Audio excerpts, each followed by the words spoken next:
and his team, we're going to stand together and fight this disease. I come this way before, travel through the open door. Circumstances navigated the path, and life happened all so fast. No, it got lonely. Sometimes you see, I know we couldn't make it. Even when I'm off beat, I still land on my feet, and nothing can shake me, cause I know life took a hold of me. I never. This is where I am destined to be. I'm not ready to give up. I believe in the miracle of life. Life's a paper, no rehearsal. Learn quickly, they'll come for your role. Games can play, can't take it personal, cause the devil is a liar. Telling you the truth, hey. It's all in what you do, hey. Some things you gotta do, hey. It's fight for millions, take a second, see the blessing in it. With much expected, much is given. When I made the living, now I'm giving back to children. Never let the power come first before your happiness. Yes, you can be the best if you go the distance. Mix a little sweat with your persistence. You know that the best things are never instant. Just shine up, let them see your brilliance. Get up, open up your eyes now. It's the moment of truth. No backing down. We're bringing it tonight. Ooh, for the children, it's a given. You gotta give it, be a blessing. This my personal statement. Run the game like I'm ASICs. Learn to develop patience, determined to be the greatest. Yeah, bobbing and weaving, they changing up like the seasons. Indigenous to the grind, so I do it for all my people. Jabbing the competition, back up against the ropes. You fighting for recognition. I'm fighting just to promote equality where we lack it. Or cancer slowing our road. I'm confident we'll make it. We focus on common goals. Yeah. Give back, give love, give something away. Never give up, stand tall to fight another day. 2 toes, 2 feet, I stand on the ground. I'm going back soon and fight this final round. Life's a paper, no rehearsal. Learn quickly, they'll come for your role. Games get played, can't take it personal, cause the devil is a liar. It's all in what you do. Things you gotta do. Hey, hey, hey, hey, hey.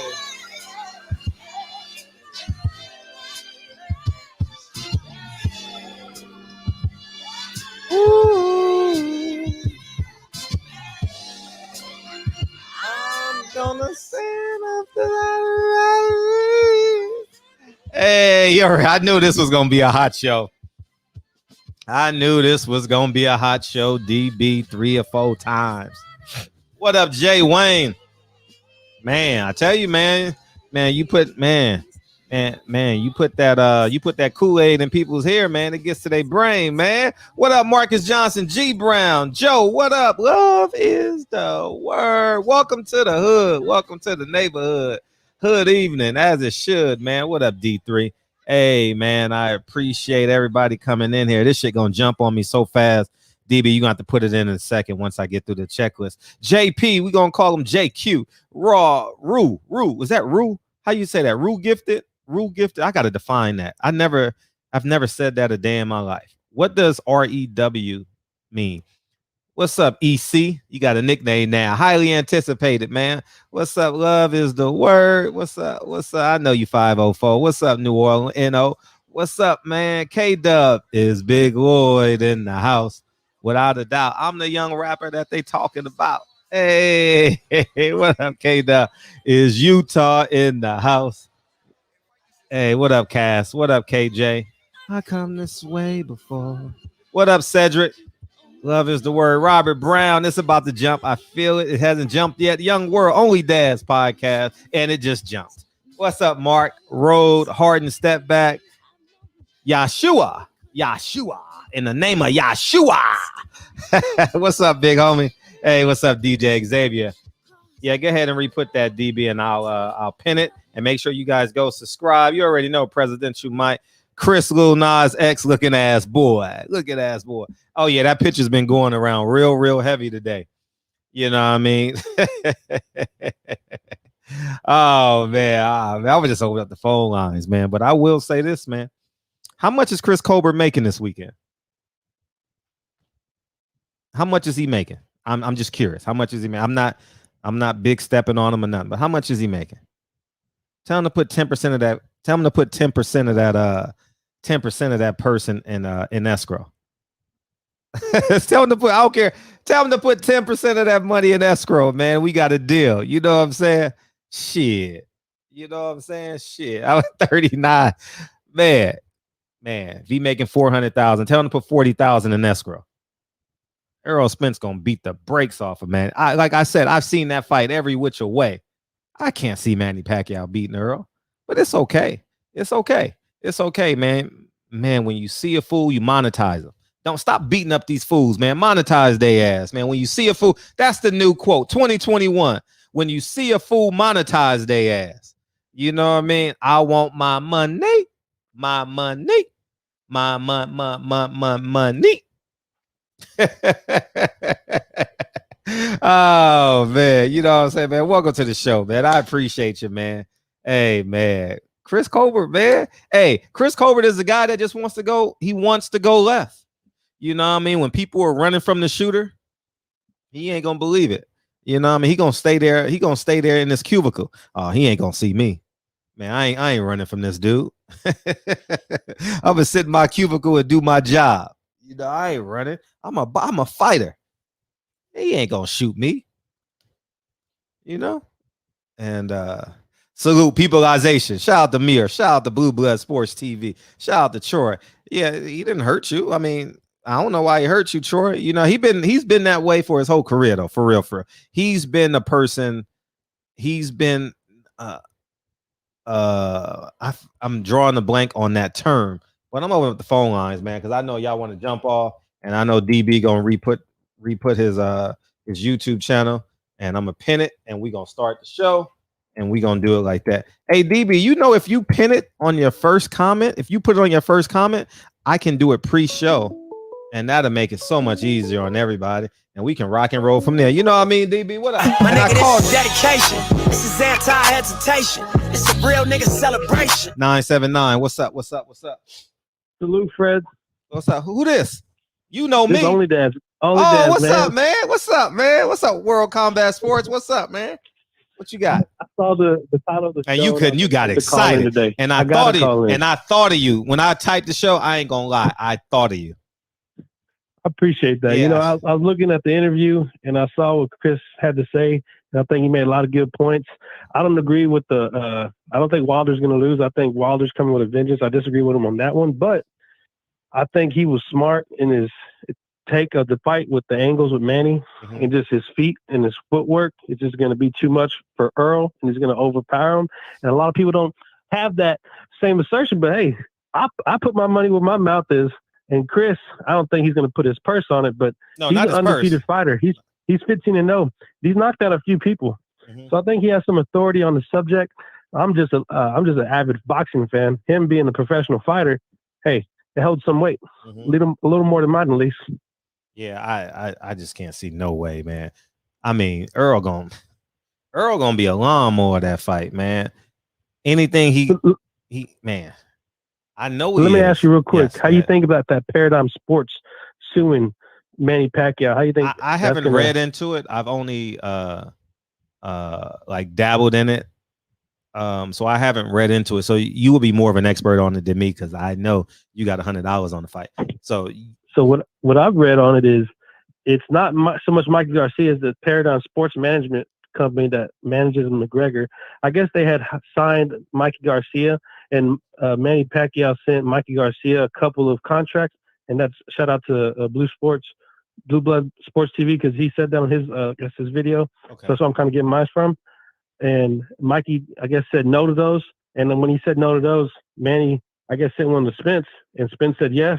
and then the rest is history. And then once Mikey found out that he lost the fight with Pac, I guess he dropped that company, and the company, Paradigm Sports, is saying they have irreparable harm because they're losing boxing fighters, and this is not good for them, and they want to seek an injunction on the fight. And there's, I guess the only thing that made sense to me in that suit was they gave Pacquiao $3.3 million, and they wanted that money back. Pac says, I'm not going to give you that money back. So the only thing I can see coming is that maybe Pac has to pay them the $3 million that they fronted him. That's the only thing. Well, it's not going to hold up the fight. Well, if it's just a monetary deal, that's definitely not going to hold up the fight. For sure it's not, because they're going to delay, because he's going to say he don't have the income to pay it. So I mean, they may go to mediation when he comes to America. And where was the suit filed at? In what state? I want to say California. Oh, well, it's California. He's training out here in California, so they'll have a mediation when he gets here, and they'll cross that bridge when it happens. But the fight, I can't see that stopping the fight.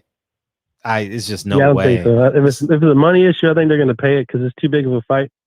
Yeah, $3 million versus $300 million. You're not gonna put an injunction on that fight.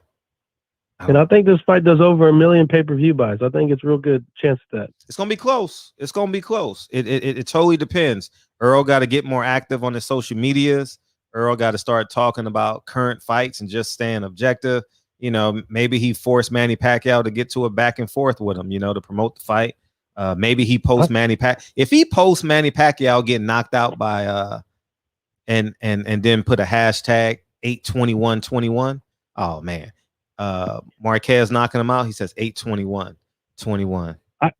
I can see that, but that's why I like Earl as a champ, because he's not that kind of fighter. I can like Keith Thurman. He really sold the Pacquiao fight. He talked all kinds of smack. Yeah, I think that was to his detriment, because he actually got Manny pissed off, and it showed in the fight. So I think this fight sells itself. To be honest, Earl's name speaks for itself, and his resume, and obviously Pac's name speaks for itself. So I think the fight sells itself, and I think it's over 1 million. Yeah. But hey, I appreciate you taking my call, Fred. I know I don't want to hold up the line. Thank you. Appreciate it. I'm definitely not telling Earl to act out of character. I'm just telling Earl to be more of Earl. That's all I'm asking, because he got to take into account he wants to I'll tell you after this call. 702. What's up? What's up, Fred? Let's chop up these two fights. I got a 50-50 Spence and Pac, man. Okay. And you know why? No, go ahead. Because Thurman, we thought Thurman was gonna whoop Pac, remember? Yeah, I definitely think Thurman. Pac will juice up real good, and he'll go out there and just, you know what I mean? So Spence haven't had a knockout in several fights. I got it 50-50. I think Pacquiao could surprise Spence if he's not on his A game. But I expect Spence to win. But like I said, with Pacquiao, you just don't know. Well, he's definitely going to be juiced to the gills. I have no doubt. I definitely believe his basement will be full of water. The second fight now, Wilder and Fury, you got to go back to Foreman and Frazier. Remember, Frazier was a little guy. Foreman was a big 19-year-old monster, right? And Foreman just whooped his ass, right? And so Frazier made some adjustments. He came back in the second fight, and guess what? The same shit happened. Sometimes people just got your number, right? And I think that's how it is with Fury. I could be wrong. I think Fury just got Wilder's number after that second fight, and he's like, I know what it takes to beat him. And he's going to go in there and be a monster.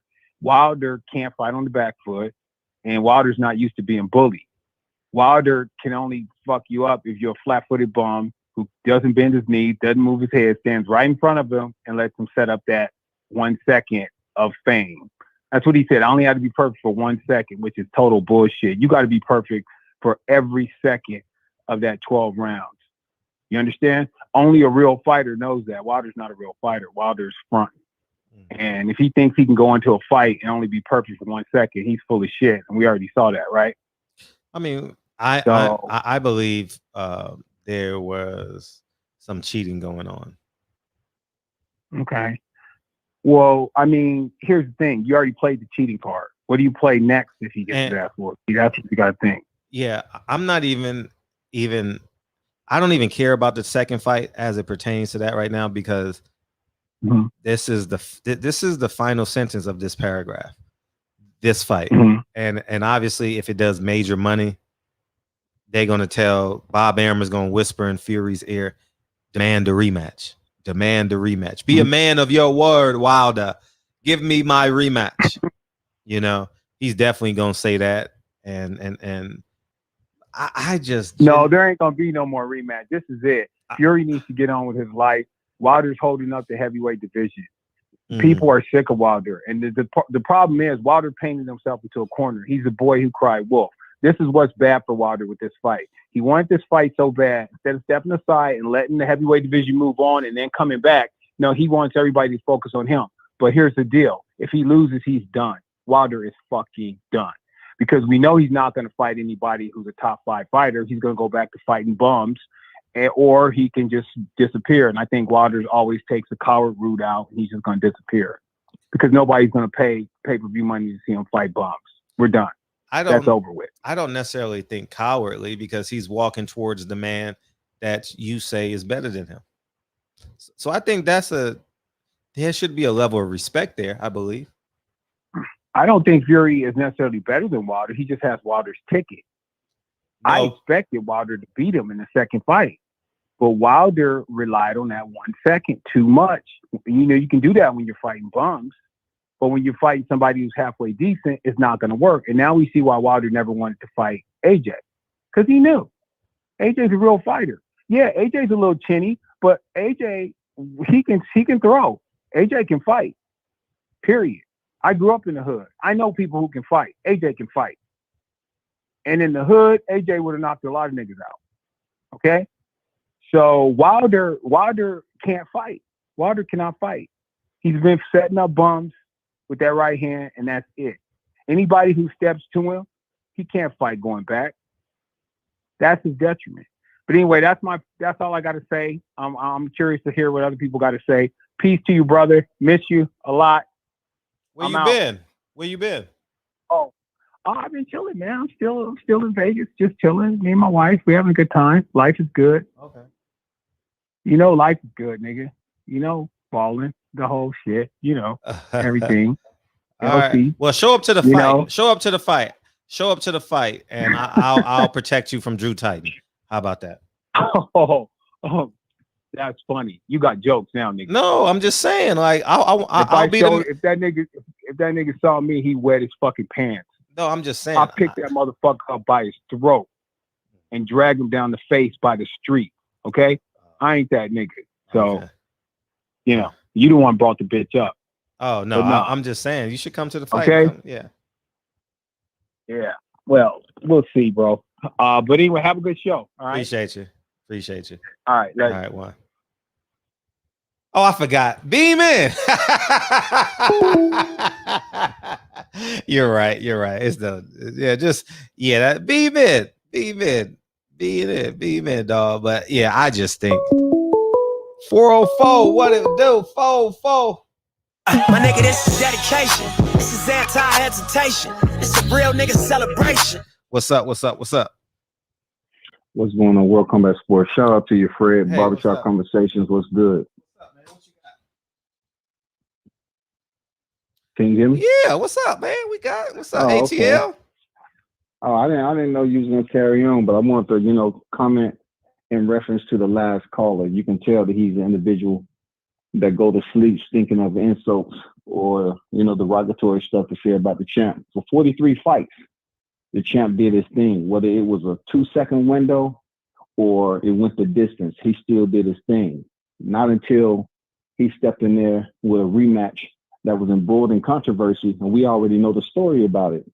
He ended up coming out with his first loss. We already know the entire story. But all the bomb and what he can't do, he did it for 43 fights. 43, you have to take that in consideration when you're talking about the heavyweight class of individuals that he had to fight against. I mean, when I ask people, what do they rate the class of heavyweights in the last 5 years, 1 through 5, 5 being the highest? They always graded a 2. You know what I'm saying? They give it a 2 or, you know, depending on who you're talking to, a 3. But they always, you know, devalue the heavyweight class. So if they devalue in the heavyweight class, we can't say Wilder has fought bums all the time. That's just not the case. I just think we have a lot of U.S. boxing casuals that feel easy to hate on Wilder whenever they get a chance. If he can't do this, if he can't do that, guess what? You can look at his highlight reels for 43 fights, and you can go over there and look at what he's been able to accomplish, and you can judge for yourself.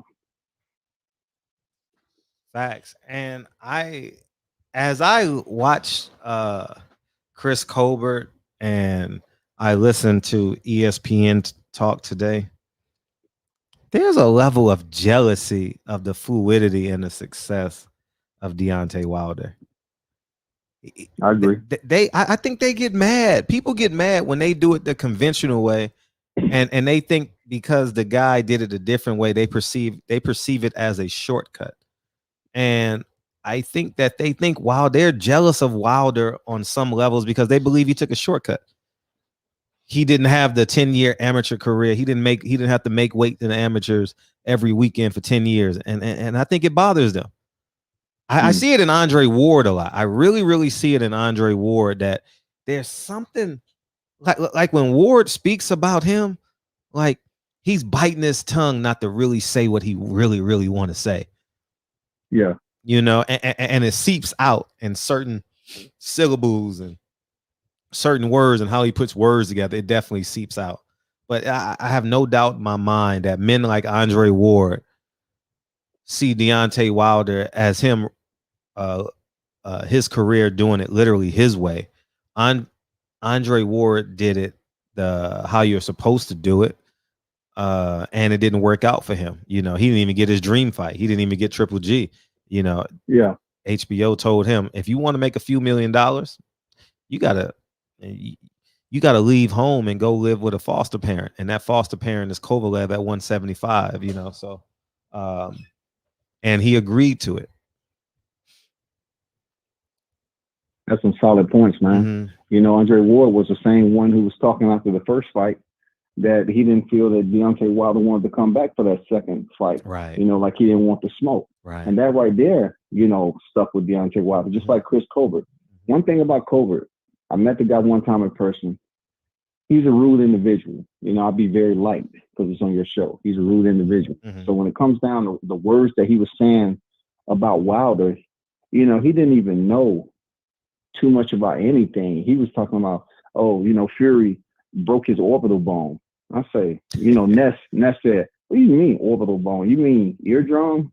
So, you know, pretty much Colbert was just talking out his ass, man. He was just saying just derogatory comments, what Wilder can't do, what Fury's good at, what Fury's going to do to Wilder, what Wilder is incapable of doing in this trilogy. It was just all negative shit over and over again from Colbert. Mm-hmm. And he really needs to worry about his career. You know, he's 15-0 with a measly 6 knockouts. He might be jealous because he don't have no power. Right. I couldn't agree with you more. Chris Colbert is a rude individual in terms of interviews. I've tolerated Chris Colbert a lot as it pertains to him speaking, and no qualms. You know, he's a young, brash fighter, and it is what it is. But me on the outside looking in, he is a very rude man, young man, and he wants to be a maverick. He wants to be the only one at the top of the hill and say, I did it this way, my way. I didn't abide by any rules. I don't care what you said or what you did. I will not conform to anything. Anything you do or say, I will go the other direction. You know, I've never seen no one wear purple hair to a fight. So you know what I'm gonna do? Yeah. I'm gonna wear purple hair. You got a daughter and you wearing purple hair. I'm just keeping it a buck. If you got a daughter, if you're not doing it in the name of your daughter, because purple is her favorite color and this and that, and that's a little bit. If you're just wearing purple hair as a man, you know, just to be for the sake of being different. You know, me being a very masculine man, I see that as different. You know, like It is. yeah, I agree. It's questionable. You know, so you know, it I is wanted what to ask you. I wanted to ask your take on this. Not to cut you off. Oh, go ahead. I'm gonna get off the line, but I wanted to ask your take on what he said about, you know, reiterating what Tyson Fury had mentioned about Malik Scott not being able to train Deontay to do something that he wasn't able to do, but yet his coach. I was just about to say that. This world chicken and world champion like that. I was about to say that. What is he talking about? His coach. That's what I'm saying. And I can't even think of who his coach was, but because I don't know his coach name, I assume that his coach wasn't a world champion. Who's his coach? Arliana Sosa. Yeah, he has like three coaches. He has like 3 coaches or something like that, right? 2 or 3 coaches. Well, I'm just saying that's the one who's been with him since he was 12 years old. Okay, yeah, and you know, it's man, he wants to be different for the sake of being different. You know what I mean? Absolutely. He's the kid that joins the gang for one day and plays video games on Saturday morning. Like, he's that kid. Friday night, he's a game banger. Saturday, he's watching cartoons. Yeah, I agree with that analogy. Mm-hmm. You know what I'm saying? Mm-hmm. Hey, I appreciate it, Fred. I'm out all the time. Continue to do what you do, man. Oh, thanks, dog. It was great to see you too. All right, same to you, man. Oh, thanks, dog. Thank you. It was great seeing you down in LA. What's up, Tay Jones? Jay Gibson, AJ would get KO'd in the hood. Round Wilder. Yeah, Round Wilder. You're right, man. Yo, 347. What's up? Yeah. What's up? You hear me? Yeah, very well. Great, you hear me? Yeah, very well. I can't hear you. I hear you. Oh, I'm gonna hang up and call back. I can't hear you. All right, cool. Or beam in, dog. My bad for not putting the link in. Hey, what's up? Yeah, it's good. Hey, how you feel? Man, I feel. Hey, your morning show is jumping now, dog. You popping in the morning, dog. You popping. What's up? Yeah, I know. I got niggas in their feelings. I got niggas I never even heard of making videos. Yeah, I got full-blown crackheads making videos about me. You know, that's fucking hilarious. Uh-huh. How you gonna be a drug addict? Yo, nigga, clean your room before you do a video about me. Yeah, there's some bugged out nigga bouncing around in his 12-inch room. Nigga got dirty laundry hanging in the back. Nigga looking crazy. I was like, yo, dogs, yo, Fred, check this out. Yes. To make a response video, that means someone has to be talking to you, right? Mm-hmm. So how do people make response videos when I'm not talking to them? I don't understand. Listen, to my haters, I love y'all. Y'all paid for every bit of this trip I'm taking on that weekend.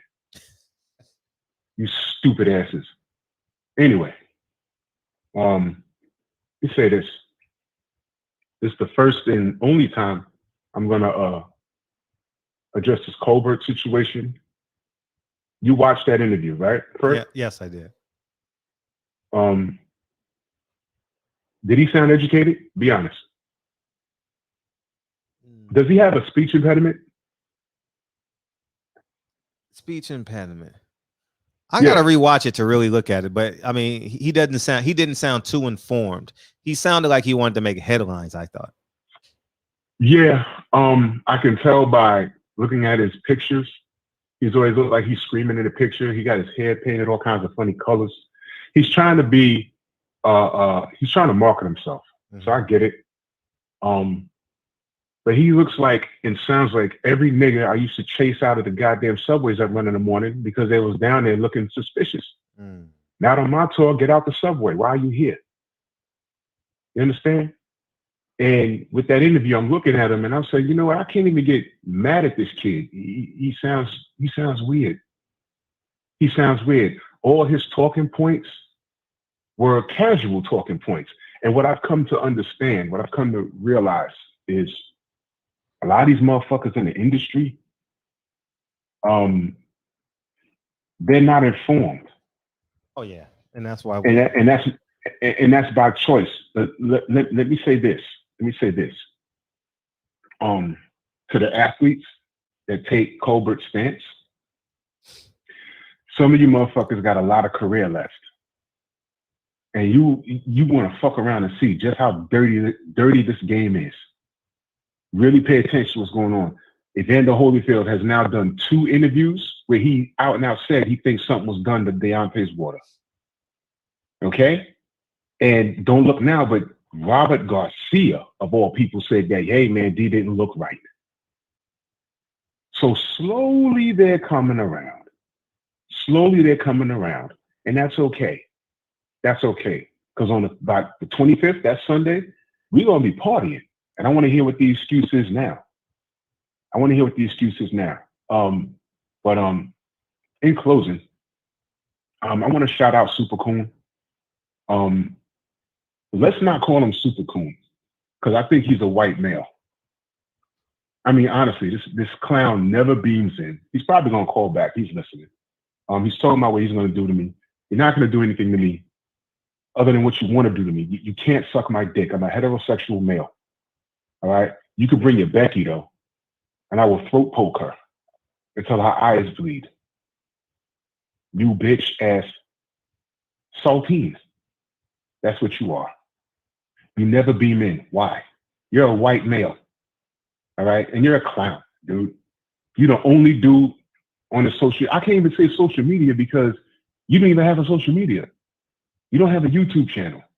You probably have an Instagram, but you don't want anyone to know who you are because you're a coward. How does that feel to be a coward? You know what? I don't even want to put the mitts on you. That's easy. I'll just drop you in your head a few times, and I might go have to sit down for about 2 years. So why don't we do this? You said every time you exercise, there's some sort of event. You run 1,000 miles a month. I will challenge you to an athletic competition. Me and you. I want to see if you live what you talk. So now, Super Coon, bitch nigga. Oh, I'm sorry, bitch saltine. Anyway, my day was great, Fred. My day was great. But I'm gonna be in Vegas. I can't wait till, man. Is July here yet? What is today? 30th? Yeah. Come on now. Let's get it, man. Let's get it. I got D winning in 5. And I'm at a point now where I'm not going to. It's like every now and again you see these pros or people that are close in the industry, the Andre Wards of the world. Fred, how many white Europeans are on the internet screaming that Fury's a cheater? Have you seen any? Mm-mm. No, right? You haven't seen any, right? No. Okay. How many Irish people or gypsies are on there saying, yo, look, man, Fury cheated? 0 that I've seen. Right? Zero, right? Now, here's the thing. They might believe that, or they might believe it, but do you think they're actually going to get on here and say it? Who's raising these kids? No, there is no fucking code at all, because they're just keeping it real. I was keeping it real, sir. I'm just talking boxing, sir. I just keeping it real, sir. Yes, sir. I keep it real. It's just about boxing. It's not about race, sir. Yeah, it's not about race. You know, Andre Ward is the reason why I have a tough time trusting light-skinned Negroes. Dumbass. I'm joking, but I'm not. Tim Bradley, best tap dance shoes in the world. I mean, he was so fraudulent. He wanted to apologize to America and the Philippines so bad that when he got in the ring with Pacquiao, he did a full somersault. You remember that? Yeah, I'm doing my hands like as you were speaking. I'm doing my hands as if to flip. I remember that shit like it was yesterday. Yo, yeah. I was like, yo, he ain't have to do that, man. He ain't had to do that. Come on, man. Come on, Tim. Come on, Timmy. Come on, Andre. You know what, Andre? I ain't got nothing bad to say about you as a fighter. All right. I remember in these YouTube streets battling racism when they were coming for you, Andre. I remember when you just wanted that Gennady Golovkin work. And we pushed for that fight. And the industry said, no, take your dumb ass up to 175 and go face that killer, Colbert. And you said, cool. And we was in the trenches like, yo, Dre gonna give him that work. And guess what, Dre? You got dropped in the first, and I got mad. You got up, and you finished. And you did not get any respect for that first win. You didn't even get respect for that second win. We had to make these people, we had to stand by you and say, yo, look, man, don't violate this dude. He did what he said he was going to do. You're going to respect him. And we in the trenches getting caught. We getting met with monkey emojis and banana emojis and chicken and watermelon emojis just for Fred to step to Andre Ward, for Andre Ward to tell Fred, I did not ask for your support. Okay? So that's Andre Ward. So for those of you in the chat that didn't know about that, that happened. For those of you that don't want to know what this show is about and what the LBBC is about and why Champside does what he do, you want to know? For those of you that don't know, there's 432 people in here. Smash the motherfucking like button. Stop being stingy. All right? This is a true story. All Fred wanted to do was ask the chumps at a Golden Boy, what's the deal with those racist emails? He got put out and he never had a credential since. That is a true story. And ever since then, he's done it himself. You don't need these clowns. And they never answered those emails. They never gave an explanation. All right? Bernard Hopkins never even addressed it. Everybody's fugazi. So between that shit and Andre Ward saying that shit and Tim Bradley acting like this and Colbert acting like this, and you got certain Latinos acting a certain way, this is why we exist. So who the fuck is raising kids like Colbert?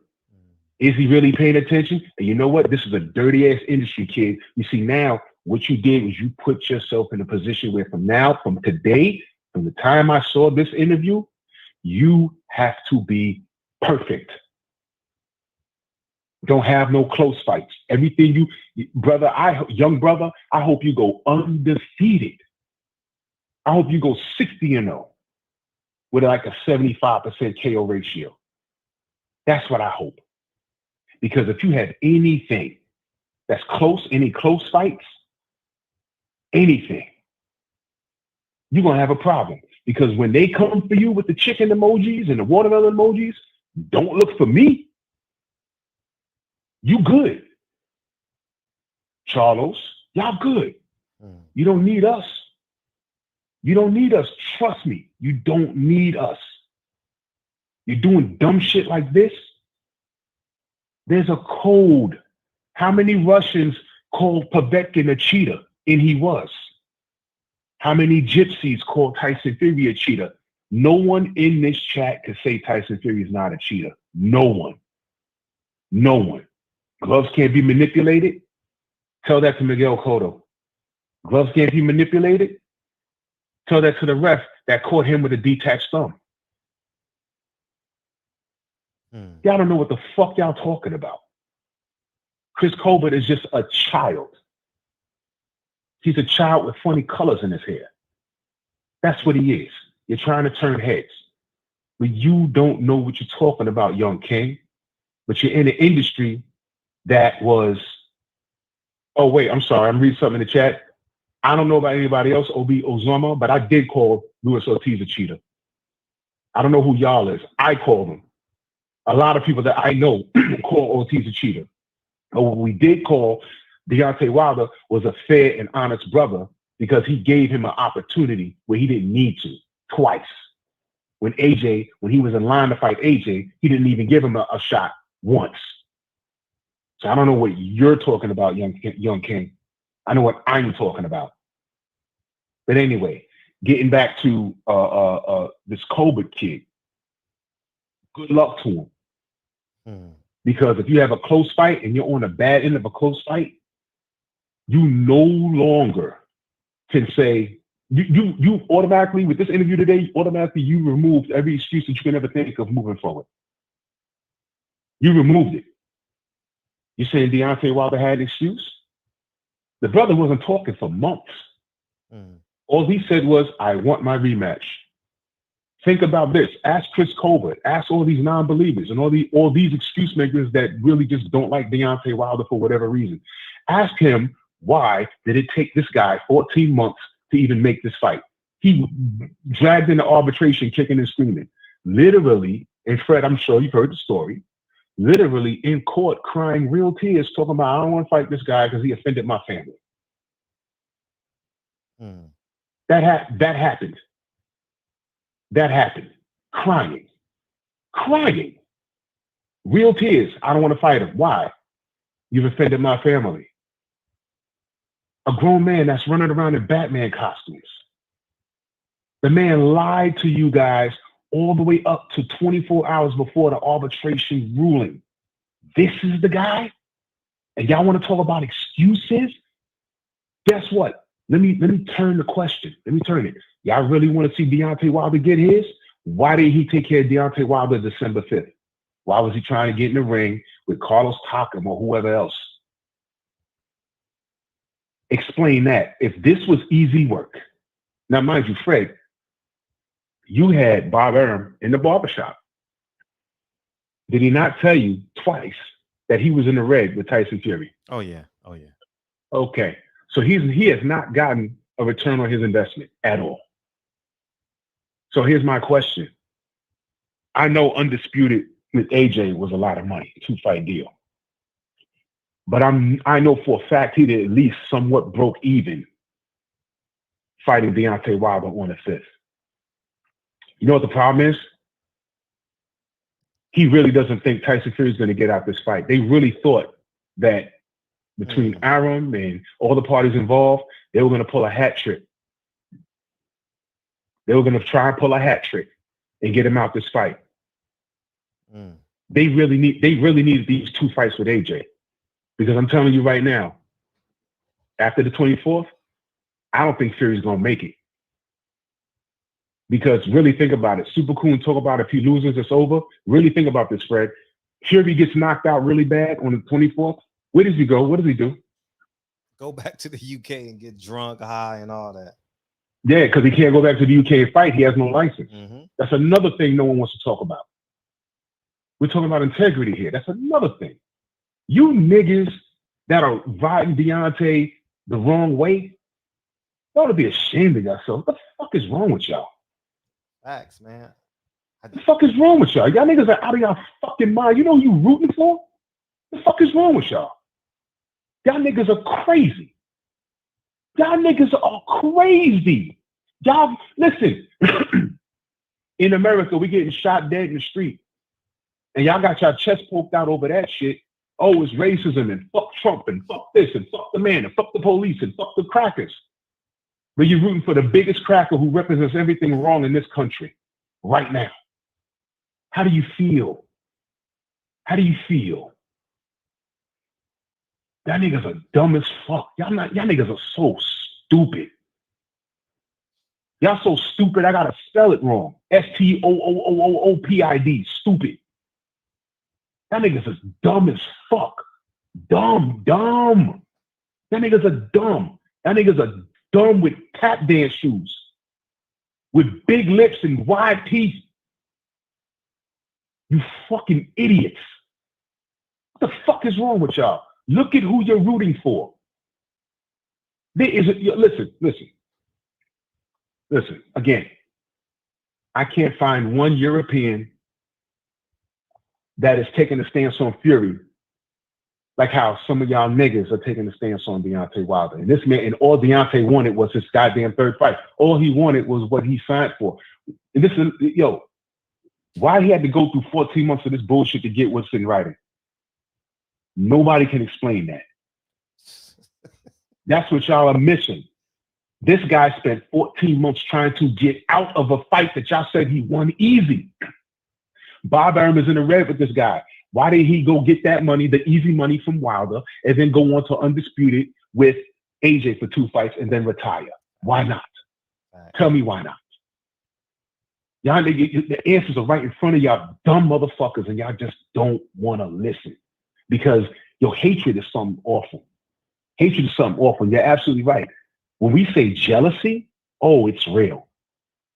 Deontay Wilder, you understand? Deontay Wilder stepped off of a beer truck and said, "Yo, you know what? I'm gonna go ahead and fight. I can't. Coca-Cola can't pay me to take care of my daughter. I got to do this." Went in there and got a bronze medal. Now watch this, y'all. 18 you months. Go look it up. What's that? In 18 months. In 18 months. Now watch this. 2008 Olympics, right? He's the only American that got a medal in boxing that year. Did y'all know that? There it is. Why y'all are against this guy, I have no idea. But when we say things like jealousy, this guy stepped off of a beer truck, started fighting, got a medal in the goddamn Olympics, all right? And gotten this far against the grain. Oh, he got skinny legs, knockouts. Oh, he can't throw a punch correctly, still knocking people out. Got all the way up into the echelon. Got the WBC strap and defended it 10 times. 10 times. And y'all still mad at him for what? What the fuck did he do? You know what he did? He just exists. Andre Ward is looking at him saying, "Yo, look, man, I was born with boxing gloves on. How could this man get all this shine? Chris Colbert, you just mad because your height, that's it for you. That's it for you. You're not getting any bigger. So you're good at 130. You're good at 135, wherever you're at. All right? But you're not getting any bigger. So that could be that. Tim Bradley, you're chiseled. You look real menacing, but you couldn't bust a grape. In a fruit fight. And none in a fruit fight, and check this out. All the names I just mentioned, with the exception of Chris, because his career is just getting started, and I genuinely mean this. Chris, I wish you the best. I'm not rooting against you. I'm just saying you need to wake up, man. All of these guys, they're not counting their blessings. Andre Ward, you are Andre Ward, man. Son of God. You were supposed to fail. You were supposed to die in the ring against Kovalev. Okay, Tim Bradley. You should have took the belt from Manny and headed for the hills.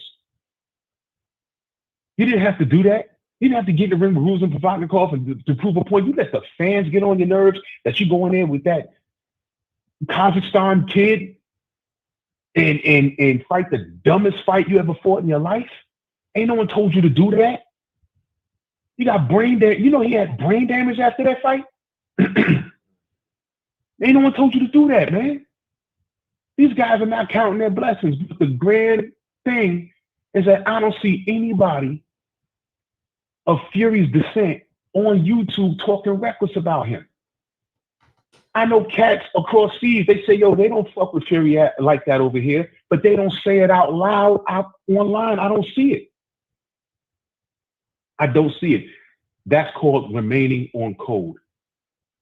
And unfortunately, that's just something we do not have the ability to do. So yes, Chris Colbert's comments don't surprise me. Like I said, we're going in July. I want everybody to show their true colors because this is a win for us, the community. Don't come your ass. Don't come over here.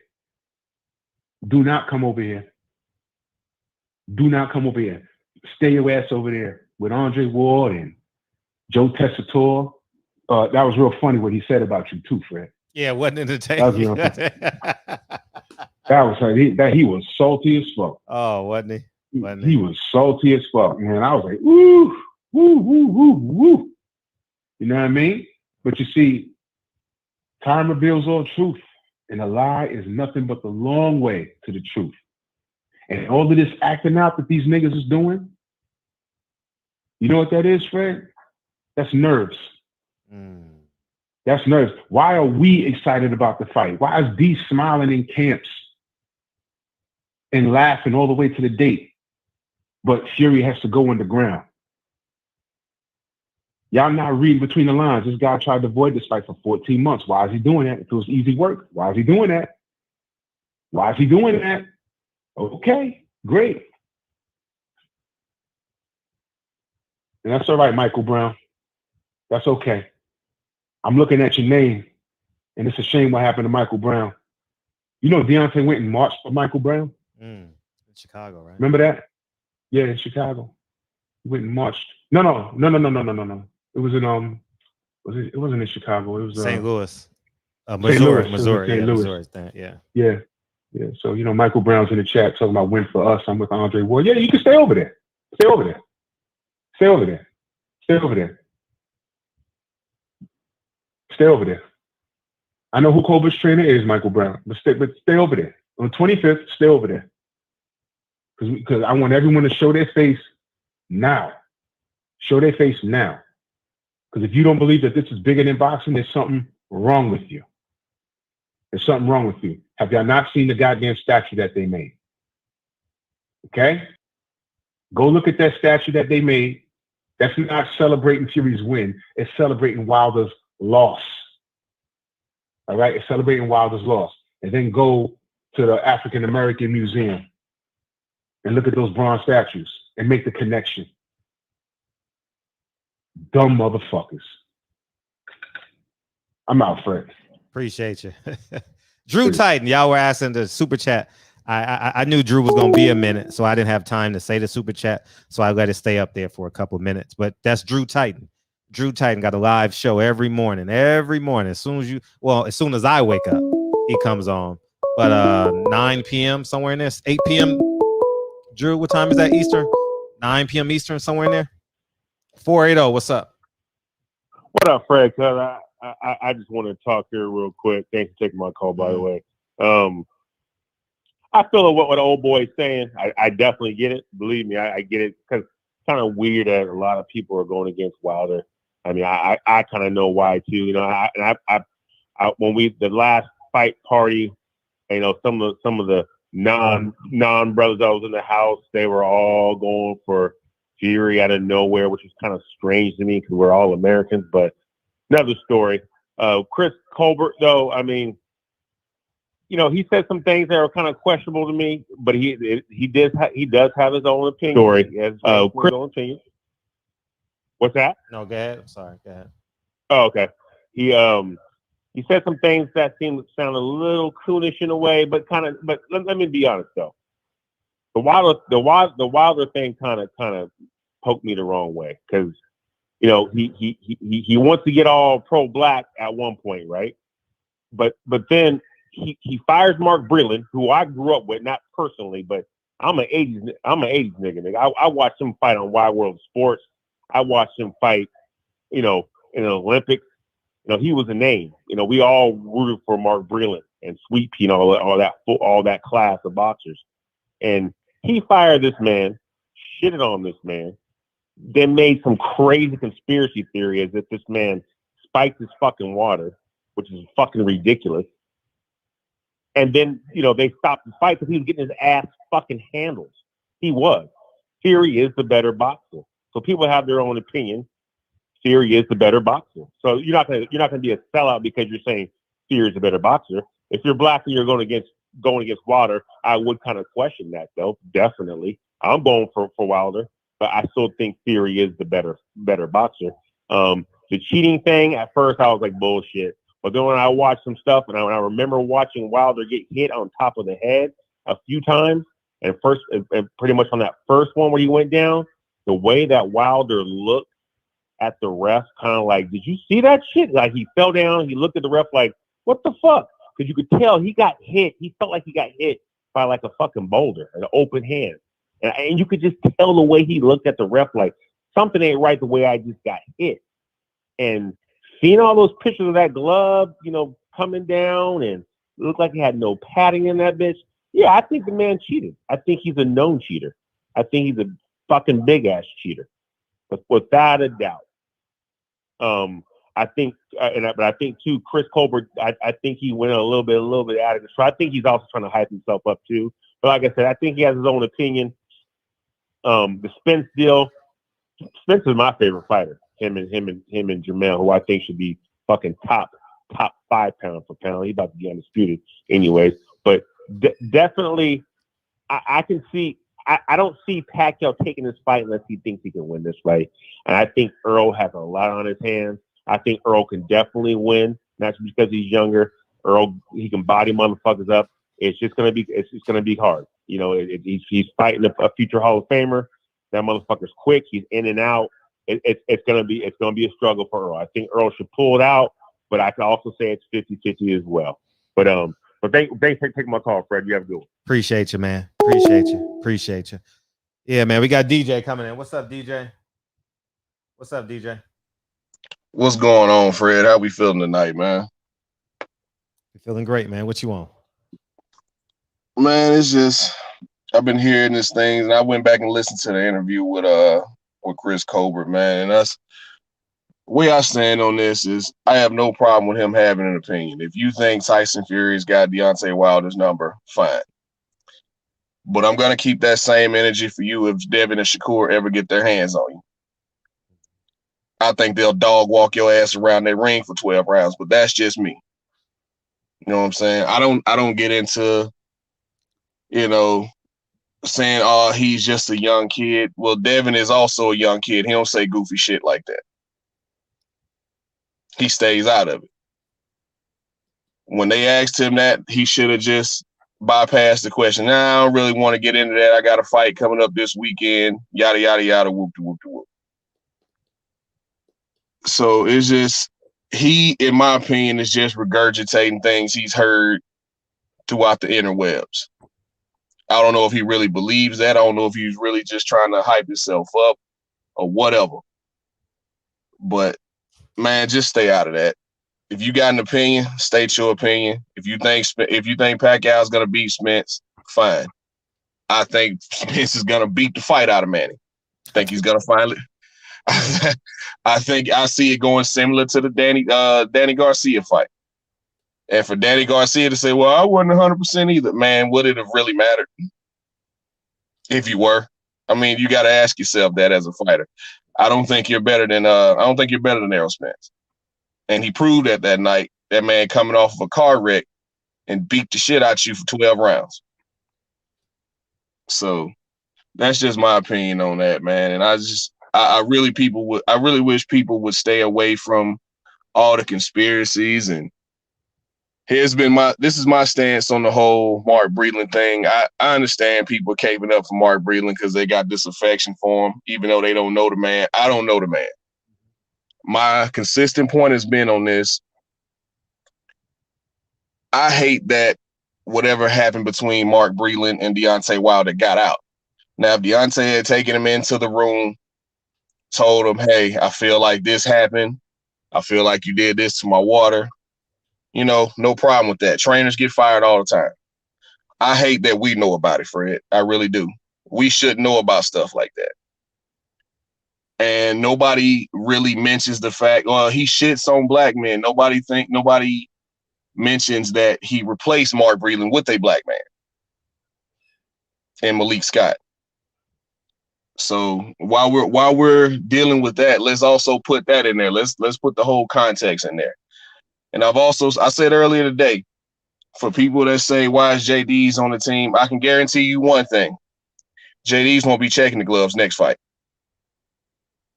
He'll stay in the room and wrap Deontay Wilder's hands while Malik Scott goes and checks those gloves. That's just my theory on that. But, yeah, man, I just wish people would stay away from the cheating allegations, man. I really do. Because there's nothing we can prove for real. I mean, everybody has their own theories, but there's nothing we can really prove. And as a Wilder fan, I say that as a Wilder fan, as a diehard Wilder fan, y'all know this. We know two things for sure. He didn't look right when he got in that ring, and Tyson Fury owed that man a third fight. Those are two things we know for sure. But I can't wait till July 24th, man. I saw the betting odds come out today, and I saw that Wilder was a plus 250 underdog. Guess who's going to the track tomorrow to put some money on that fight, Fred? Oh, man. This is going to be glorious. I can't wait, man. I'm going to hop off the line, man. Good talking to you. Oh, it's always love, man. Always love. Yes, sir. All right. Marky Dan, 1, 2, 3. But why Diaz still? He just answered that for you. But I'll definitely read your super chat. But why Diaz still employed when his job is to check them gloves? I'm always going to ride with our people. But why he keeps the white boy in drag mart? I think DJ did a great job at answering that. And if you go to my first Deontay Wilder interview in August or September, whenever that was, he answered that question. So feel free to go back and watch that interview if you want to, and you can hear it in Deontay Wilder's words. All right, because I definitely asked him on the show for sure. Where we at? Voice. All right, now we're back. The phone lines are back open. If you want to beam in, you guys are more than welcome to beam in or call in. How about that? Just call in. You know what I mean? Call it. What's up, 607? What's up, Fred? How you doing, bro? Hey, what you got today, man? Yo, man. I don't think Chris Colbert is a student of the game, man. And I don't think he's a student of the game, man. In boxing. Don't get me wrong, he got skills, but he ain't fought nobody. So we don't know really how good he is. We don't really know how good he is. Right. You know? Good point. And first time I've seen 555. We got 555 people, and that's the first time I ever seen that. So I had to take a picture of it. But anyways, man, you the good luck charm, man. I ain't never seen 555 in my life. I've seen 555. Listen, I can tell you a story. Yes. True story. All right. I grew up, well, I was born in D.C., but I grew up in North Carolina. And now I stay in upstate New York. My mama, she's dead and gone now. She told me when I was a little boy, she used to ride the bus, the metro bus. In the mornings, came me to a babysitter or whatever. And she said one morning, or one day, whatever, we was on the bus, and this woman said, let me hold this baby. And she said, she held me and everything. She said, this baby right here is special. And my mama, she never seen that woman again. She used to ride the bus every day for years. And she never seen that woman again. So that popped in my mind when you just said that about the numbers or whatever. But anyway, getting back to the box. And people there's a lot of hate for Wilder. It's crazy how the hate is for Wilder, man. It's crazy. And Wilder is an overachiever, man. If he never win another fight, ever, he's good, man. He's an overachiever, man. There's a lot of hate for Wilder, man. I'm going to ride with Wilder, win, lose, or draw, even after boxing. Because they don't want Wilder in boxing. They want him out of boxing because he's a different type of dude, man. And they don't want that type of dude in boxing, period. And they doing everything they can to break him mentally. They playing, look at all the mind, people talking. They doing everything they can to break him mentally, man. But guess what? He's a different type of dude. They're not gonna break him mentally, man. Right. Listen, man. Wilder, and this is why you know Wilder is not lying about what happened in that fight. Because I go off of facts and I go off of person's character. Wilder's character has always been good. He always stand for whatever he said, and he tell it like it is. But then he say something and they run with it. The media, man, if y'all don't realize and know about all the media's fake. The media's fake. They're all in it together, man. Media, period. They're in it together. The news, the sports, they all in it together, man. They infiltrated our country. They've been infiltrating our country, man. Y'all don't see this shit. The schools, they infiltrated everything. Y'all don't see what the hell is really going on. I'm a man of courage, so I don't give a care. I'm going to be real with y'all. Because I'm going to be real with my people. If y'all don't see what's going on in the world right now, y'all need to wake the fuck up. Excuse me for my language or whatever. You need to wake up. I see y'all don't see what's going on, man. Masculinity is on the attack. They make it, but people make their own choices in life. I respect everybody. But if y'all don't see what's going on, and that's why the game is rigged, man. The game is rigged. Y'all don't see this. How you think to be able to control everything? The game is rigged, man. Wilder is a different dude. And I do know this about life. I do know this about life right here. I know this about life. I'm 45 years old. And I know what you give out to the universe is what you're going to get back. That's known facts. And I know what goes on in the dark is always going to come to the light. And on July 24th, the light will be shining brighter than it's shined a long time. And I really believe in my heart it's going to get real ugly because it seems like Wilder is sleeping shit in boxing. And I feel like he's coming in there with bad intentions. And they know this. They not stupid, man. That's why they playing mind games. They trying to do everything in their power to break him mentally, man. They sending other fighters at it. Media's going at it. But the LDBC they're gonna ride with Wilder regardless, win, lose, or draw. Period. Loyalty is everything, man. And remember, just because a person lost, that don't mean nothing, man. All the greats lost. All the greats lost in boxing. Because when you fight the best, you're going to get a loss. When you fight the true best, the elites. And that dude that came in and talking about AJ would have knocked out Wilder, he ain't no true boxing fan because he just talking. Somebody sent him over here to make that phone call. Guarantee you, somebody sent him over here, paid him off something. Because anybody with common sense know that AJ is scared to death of Wilder. He's scared right now. When Wilder knocked Fury out on July the 24th, they're going to make every excuse in the world not to fight him, son.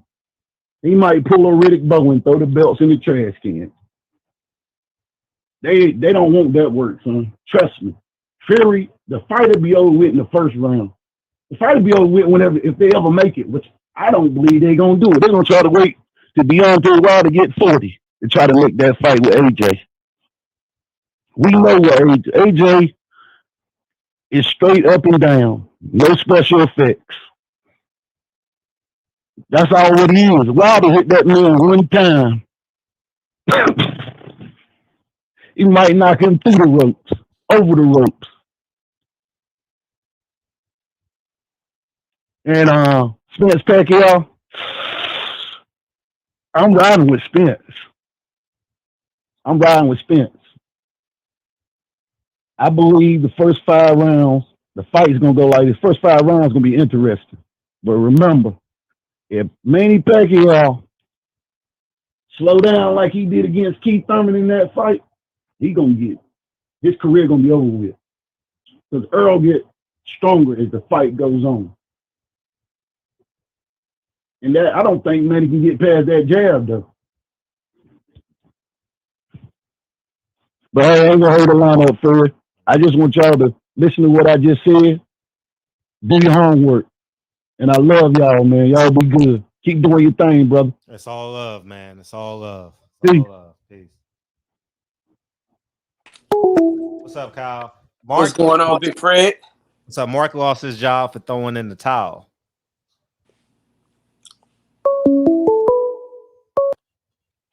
What's up?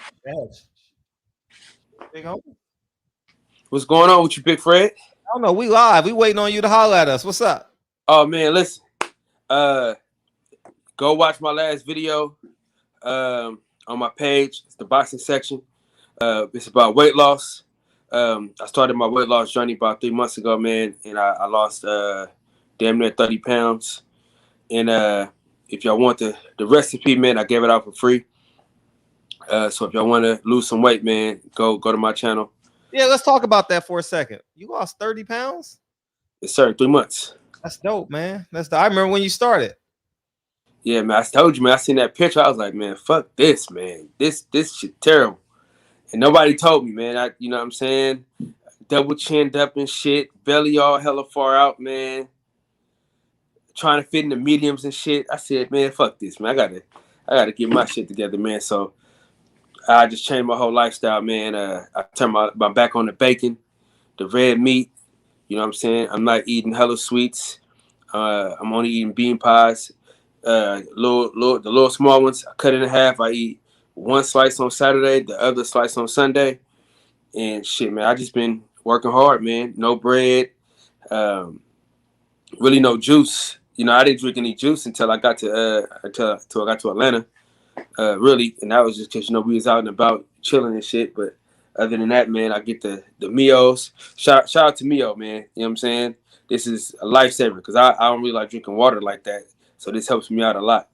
So doing that, man. I don't even work out that hard, man. I just really just eating healthy and shit. You can get the super chat, Fred. Okay. JT, what's up, JT?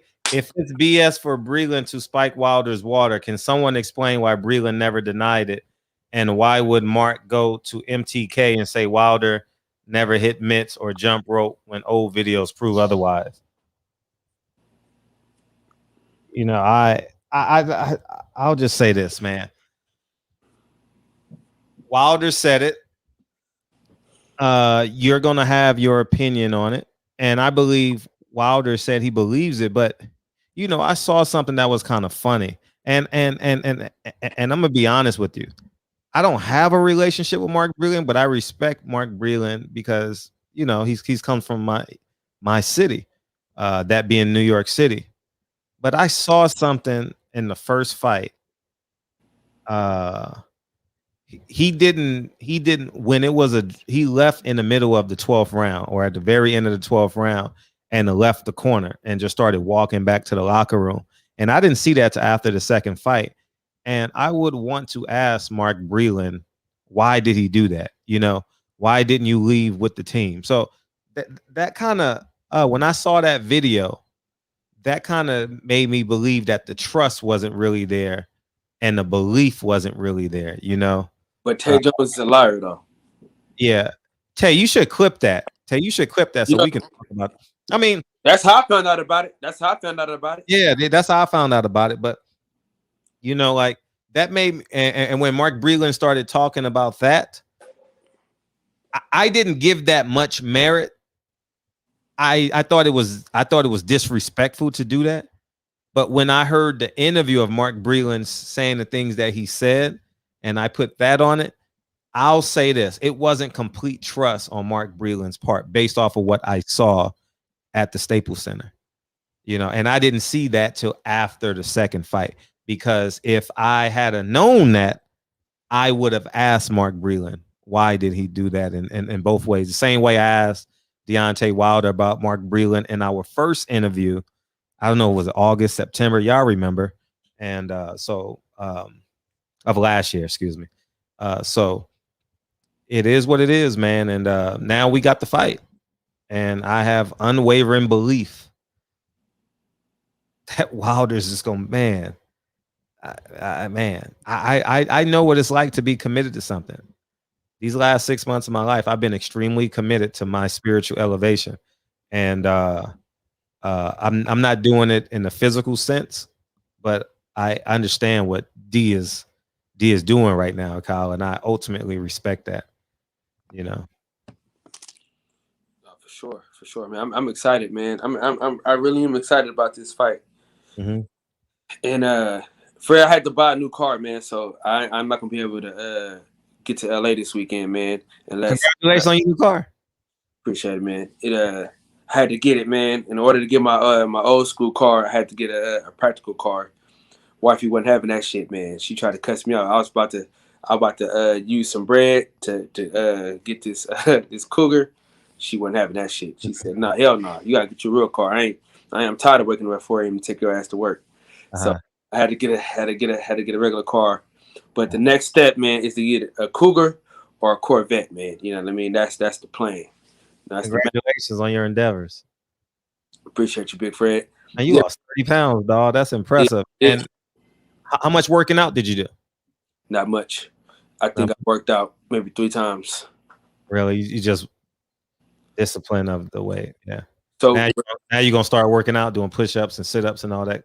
I don't know, man. Every night, like, so with me it's more sweets. If I lay off the sweets and kind of just eat right and keep my shit together, if I do like a very intense workout, you know what I'm saying, I'll be sore for like 4 days, and I'll lose like I could lose like 5 pounds in a workout because I just in my mind I just feel like I gotta keep going, and then I'm sore for like 4 days.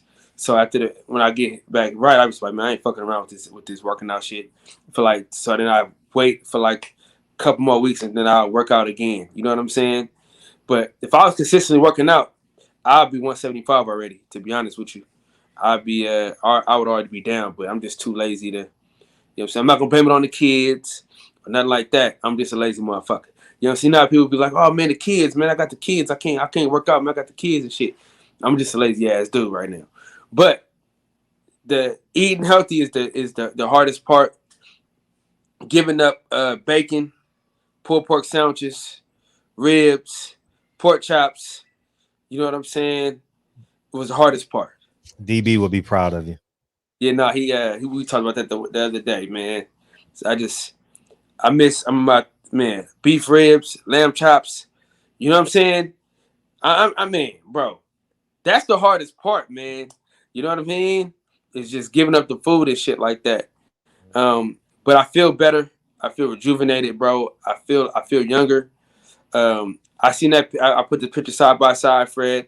I looked old as hell in one picture. I look back vibrant again.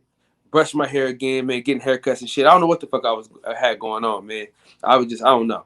I just got caught up in everything else. But we back, baby. We back. So I'm feeling good, man. I'm feeling great. So I gave out all the game, man, that you need to get this weight off. But heavy on the cardio. If you on the heavier side and you want to get it done fast, heavy on the cardio. And don't let the scale discourage you. You know what I'm saying? Because your weight is gonna fluctuate. So you just gotta keep going, keep grinding, and the weight is gonna go down. So what happens is if you're 191 and you go down to 187, but then you go back to 191, don't trip. Just keep working, and then you'll go to 190, and it'll fluctuate. But just keep going. Don't let the scale discourage you. I get on that scale every day. Sometimes it's like, damn, man, I thought I was lighter than this, but then the next day I'm lighter, and then I'll go harder on my diet. You know what I'm saying? So don't let the scale discourage you. Just go harder on your diet and go harder working out, and you'll see the results, man. And shit, man, I didn't see the results until this weekend, Fred. I'm gonna be honest with you, dog. Standing next to Tay Jones, buff ass, I was like, oh shit, your boy looking all right. You know what I'm saying? I said, your boy looking all right right now. You know what I'm saying? And then I had went back and looked at that picture today, because it's 3 months. That picture and the picture of Tay Jones is exactly 3 months apart. And I looked at that picture. I said, man, I made so much progress. Let me do it side by side, before and after and shit. You know, the work's not done, but I just wanted to give some motivation to myself and to others.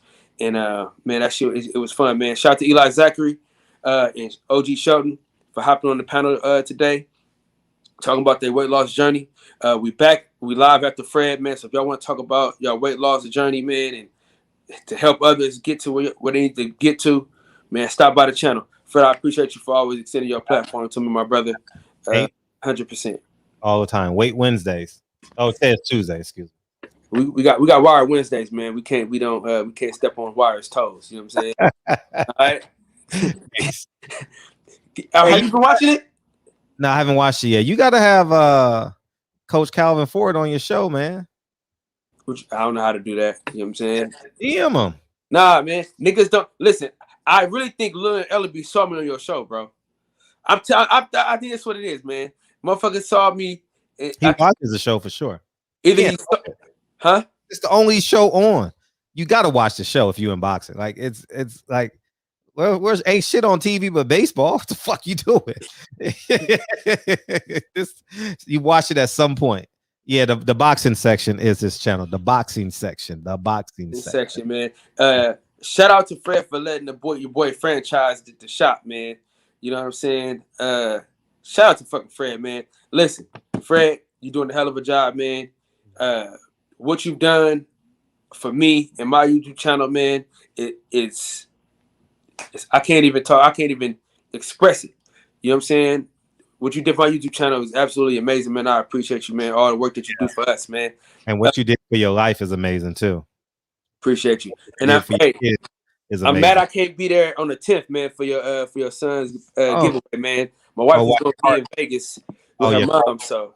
Your car cuts off after you drive 50 miles. Your new car, you can't drive 51 miles. No. What I'm saying is, my wife and my mother-in-law, they're gonna be in Vegas that weekend. Yeah, they're gonna be in Vegas that weekend. So I ain't gonna have nobody watch the kids. So I got to be with the kids and stuff like that. You should, you know. Yeah, because I just came back from Atlanta. Man, that shit was crazy. Hey, Fred, every black fighter, take y'all funky asses to Atlanta, man. Y'all won't be disappointed because that's why I'm going. All the drug dealers and scammers is gonna buy all the floor seats. Floor seats gonna be gone. Y'all can sell them to all the drug dealers and scammers. They're gonna buy all the floor seats. I'm telling you right now, dog. Listen, you know I have my little chain on. They made you want to tuck your shit in when you went up in there, dog. I mean, people they had some big ass chains. I said, man, let me tuck my little shit in. You know what I'm saying? But shout out to you, Big Fred, man. I'm gonna get off of here, man. I know they're killing me in the chat right now, but fuck them. Peace. Yeah. He said Kyle was Leonard's biggest fan. It was a movie. Oh, Caesar, hey, holler at your boy, man. Call in and let everybody know how it was, what was going down, what it be like. You know what I mean? What it be like. You know what I mean? Let us know, man. Tap in 773, aka tap in, big homie. Yeah, man. I would encourage everybody to go to a fight in Vegas. If you want like the LA experience of a fight, oh, boom, there it is. Man, how was it, man? Man, it was a movie, man. That shit was wild. It was my first time in Atlanta. That's what's up. I mean, I don't know. You want to know the fight story or the whole trip? Because the whole trip was crazy. We saw the fight, nigga. Oh, okay. We saw the fight was lit. We got there super early, man. I thought the fight started at like 8 or something. So we got there about 7:30. Fight didn't start till like you on that West Coast shit, yeah. The main stuff didn't start till about 9. Yeah, but it was lit, man. It was packed in there. I think I had heard somebody say something. It was like empty until Tank got there. That shit, niggas just popped up out of nowhere. Like I turned around and the whole place was filled up with niggas. Like that shit was crazy. And like Kyle was saying, salute to Kyle for the weight loss and everything. Like chains everywhere. I was happy to see black people getting money. You know what I'm saying? It looked good in there. You know, I almost had to tuck my chain in. But Tank did his thing, man. He went crazy, man. He had me what, the 8th round? He knocked it down twice. I think the 9th round, he wobbled Tank a little bit. I was nervous because he hit Tank with a couple of shots. And I'm like, nah, shit. But then Tank did his thing, man. He got big. Yeah, how was Atlanta? How was the city? Yeah, we all saw that shit. How was the city? Where'd you go? Where'd you eat? You want the truth, man? It was wild. I got an Airbnb, man. I mean, I hate to rain on the parade or whatever. A nigga got killed right in front of my Airbnb, and he ran and bled out in front of my rental car, bro. It was blood all over my rental car. Wildest shit ever. But I mean, the city was cool. I mean, but that shit tripped me out. Like, and it was downtown. Like, I stayed literally downtown. I stayed across the street from the Department of Labor. Like, I didn't, like, you know what I'm saying? I thought I wasn't in the hood or nothing. I'm like, but I mean, after the fight, because I was parked below the CNN building. Oh, I know. I guess 3 people got robbed in the parking lot and shot after the fight. It's like they put 2 people in the ambulance, and I asked the cop, I'm like, damn, somebody got their ass whooped, huh? He like, nah, they got shot. Damn. So, but I mean, shit, Atlanta was cool to me though. Wow. So the man died? The man that died where my Airbnb was, yeah, he was 20 years old. He was from Champaign, Illinois. It was on the news. He was a basketball player. They say it was random. 20 years old, dog? I can see you the article and everything. Man, please send me the article. I might have seen him play. He played college ball? Obviously, college ball. I think it was like JUCO ball. Oh, that's awful, man. His family, dog. Because I was in this it's like catty corner to the Hyatt. It's like in a condominium. Mm-hmm. And I was on the 10th floor, and I just heard, cat. And I go, I heard my cousin. My cousin like, man, it must be fireworks. I'm like, nigga, they didn't want no fireworks. Next day we look out, and dude ran where my rental car was.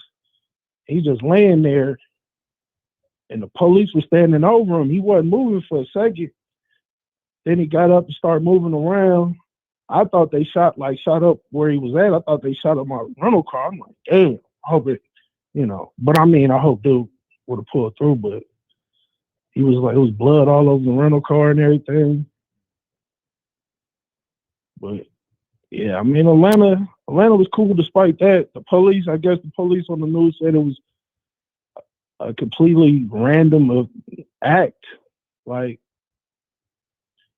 everybody, they was just visitors. You watched the video, they was just chilling. I'll send you all the videos. They was just chilling on the side of the building, and somebody just pulled up and just started spraying.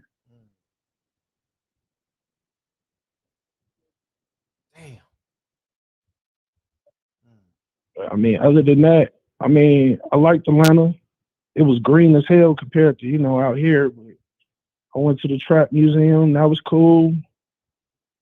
The food was all right. We hit a couple of good spots. Milk and Honey, I think, was one spot in College Park. That was real good. But yeah, it was lit, man. I can't wait for another fight. Like Kyle say, any black fighter, and they need to be fighting in Atlanta. I hope Wilder get this belt back, and he push it to what's the Falcon Stadium. Oh yeah, it's across. It's across the street, right? Pack that out. You know what I'm saying? Pack that out. I'll be out there. Yeah, it was definitely a movie. Yeah, I'm glad you had a great time. How many of you and your boys was it? It was just me and my cousin, because my birthday was June 3rd, and his was June 18th. Because me and him, we went to that Spence Porter fight in LA. Mm-hmm. So we was just like, let's do it big for the birthdays and go out to that fight too. That's what's up. Yeah. But I'll probably catch you in Vegas for the Wilder fight. I don't know if I'm gonna go to the fight, but I just like being in the you know what I'm saying, in the atmosphere, man. Yeah. I was thinking about, because my anxiety gets high for Wilder. I was thinking, I was talking to my boy Trey today, and I was like, man, should I have the fight in the room? Because my anxiety be on 1,000, dog. Like when I'm going to Vegas 1,000%. And it's not for, I don't want to pay for a ticket, none of that. But my anxiety be on 1,000, man, for Wilder fights, man. And when I say to the highest level, like when Devin Haney, I was at I don't think I can go to another Devin Haney fight, because, forgive me for saying this, but I'd see Devin Haney as like my little cousin. You know what I mean? Like, and I'm like, no, Devin, no. I'm like, I can't go to a fight. Street, man, I'm just now getting my voice back. I can't go to another Devin Haney fight, dog. Like, man, I can't, man. I can't. And I know the Mexicans behind me, or excuse me, Latinos are behind me, telling me to sit down, shut up. I was like, but I couldn't help myself from responding. Like, I couldn't, because he's slipping everything. He ain't catching nothing. And I'm like, oh, no. So when he's slipping, I'm slipping. You know what I mean? Like, hey man, but fuck you, man. I was in there losing my voice.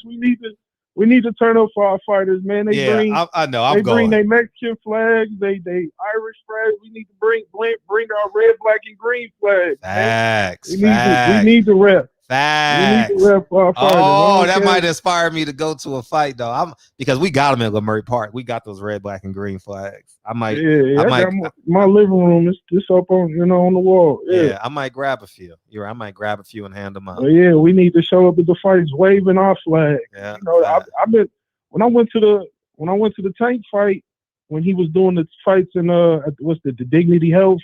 Yeah. Man, and he fought all the Mexicans in there deep cussing, and you know what I'm saying.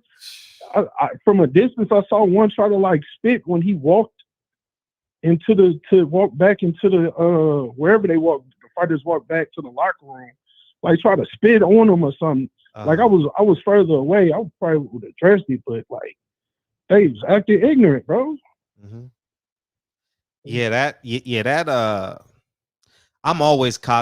I'm always cognizant of the StubHub Center. It changed the name a few times.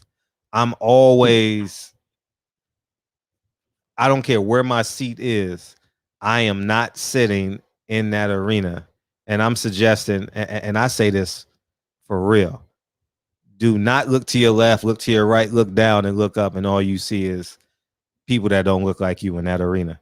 Because if that Latino fighter lose, I'm just gonna tell you right now. Right. I'm being 100. You know what I mean? Especially if you by yourself, man. I don't fuck around in that arena. If they fight or lose, they throwing beer. They doing that. They gonna if you win against them the whole fight, if you win against them that whole fight, man, they gonna snap on you. I'm being 100. They had their Mexican flags out. You know, I mean, they rep it. And history proves it. So I don't want to hear no one say Fred is racist. I done been to 50 fights there, 20 fights, at least 50 fights there. And 50% of the time I'm there, at least one fight breaks out. And I would say 75% of the time of the Latino fight losing, they throw beer. They throw. It's just status quo, you know? Right. Mm-hmm. Yeah, they did that at the they went crazy when I went to the what's that boy? Cesar Chavez Jr. Oh yeah, and Matisse. No, Matisse. When Matisse quit against Postal, oh shit! And when Chavez quit against the guy that wears for Farah, right? Funfara. When he quit against Funfara, shit! Oh man! Yeah, they go. I can't remember Jacobs. When I went to the Jacob Chavez Jr. fight, Jacob Chavez Jr. fight. Dog, it's Junior real. Quit, oh man, they started throwing everything in there, man. They almost had a riot in there at the Phoenix. That shit was crazy. Yep. And I'm telling the guy down, it's true. I'm not making nothing up. Yeah, they get real irate. So yeah, I mean, if I'm repping, if I went to the fight, red, black, and green flag, man. Yeah, I'm definitely bringing mine. I'm definitely bringing mine. I'm definitely going. Yeah. Because I mean, I can get them right down the street. So yeah, right on Crenshaw and Jefferson. Yep, I'll definitely pick some up. Yes. One thing I had a question as far as like the Tank fight goes, because the second Tank fight I've been to, there's like never any merch. Like I wanted to buy a little shirt for my son, and there's never merch. Why is he like not getting merch money? Yeah, that's true. You need to holler at him about that. Somebody from his team is listening. No, somebody listening. No, they listening. They listening right now, man. Everyone in boxing listening. They need some merch in there, man. That's merch money. Yeah, that merch money is big money. Yeah, then like that was clearly that was easily about. He probably would have made about $5 million. Yeah, merch money is big money, man. Merch money is big money. Because Wilder has merch. Yeah, but you got to have your own merch where it's 100% profit, not when you're advertising for them, but you know that you got to have that team around you. You got to. I done did so many videos telling these fighters to get their merch and get it 60 days before the fight, not 2 weeks before. 60 days before the fight, man. You know what I mean? Start getting it out there. 12 weeks before. When you go to camp, that's when you release your merch. You know what I mean? Train with me, guys. Here's my training shirt. Right. Yeah, I didn't see no little concessions where it was like Tank merchandise and none of that. Mm-hmm. Like Earl Spence training with Spence. You know what I mean? Road to Spence Pacquiao, $25. You know what I mean? You get it downtown for $4. You sell it for $25. You know what I mean? We gonna buy it because we want to support. You know, so you know, and that's it. Tag me, buy it and tag me. You know what I mean? And he'll post all the fans on his Instagram and you know what I mean, stuff like that. You got to keep them engaged, man, because we're so distracted. NBA finals, then we got the Olympics coming in, and then your favorite baseball team is gonna be fighting for first place. Then you got the US Open, Wimbledon, all that shit coming in. You know what I mean? So yeah, man, that's what it is. Yeah, but yeah, the fight was amazing, man. I had great seats. I ain't have floor seats, but I was right before the floor. Like they walked right past me. Mm-hmm. Yeah. When they Tank's mom, I saw Tank's mom, this girl, like her. everything. I like Tank's mom. Yeah, she was a nice lady and everything. Yeah, so it was amazing. Yeah. I saw Sam. Yeah. Got to say what's up to Sam. You gonna see Sam. You definitely gonna see him. You know, Sam be moving and growing. He be networking. He got because he's responsible for the show. So you know what I mean. Yeah. All right. Well, just stopping in, man. Oh, Salute. I'm gonna send you the link to the story. Please. I definitely It was very tragic shit, but you know, I mean, I guess it's life. Salute to the chat. Salute to DB, PPD, Jarvis, Big Lloyd, and everybody. You know, I'll be smooth. Be smooth, man. Appreciate you, dog. Yeah, shout out to Big Lloyd, man, buying ice cream for the kids, man. Shout out to Big Lloyd.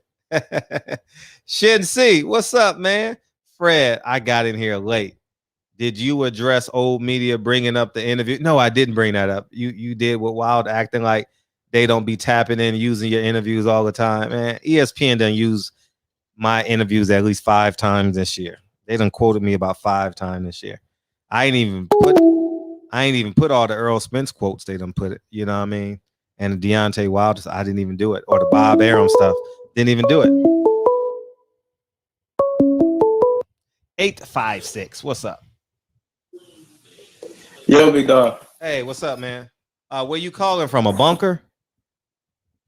Yeah, I'm calling from an iPad right now. Oh, that's why the sound is it. What's up, man? Nothing, man. I was just calling in quick to just say like I support your channel and like I'm young, so I just got into boxing and stuff.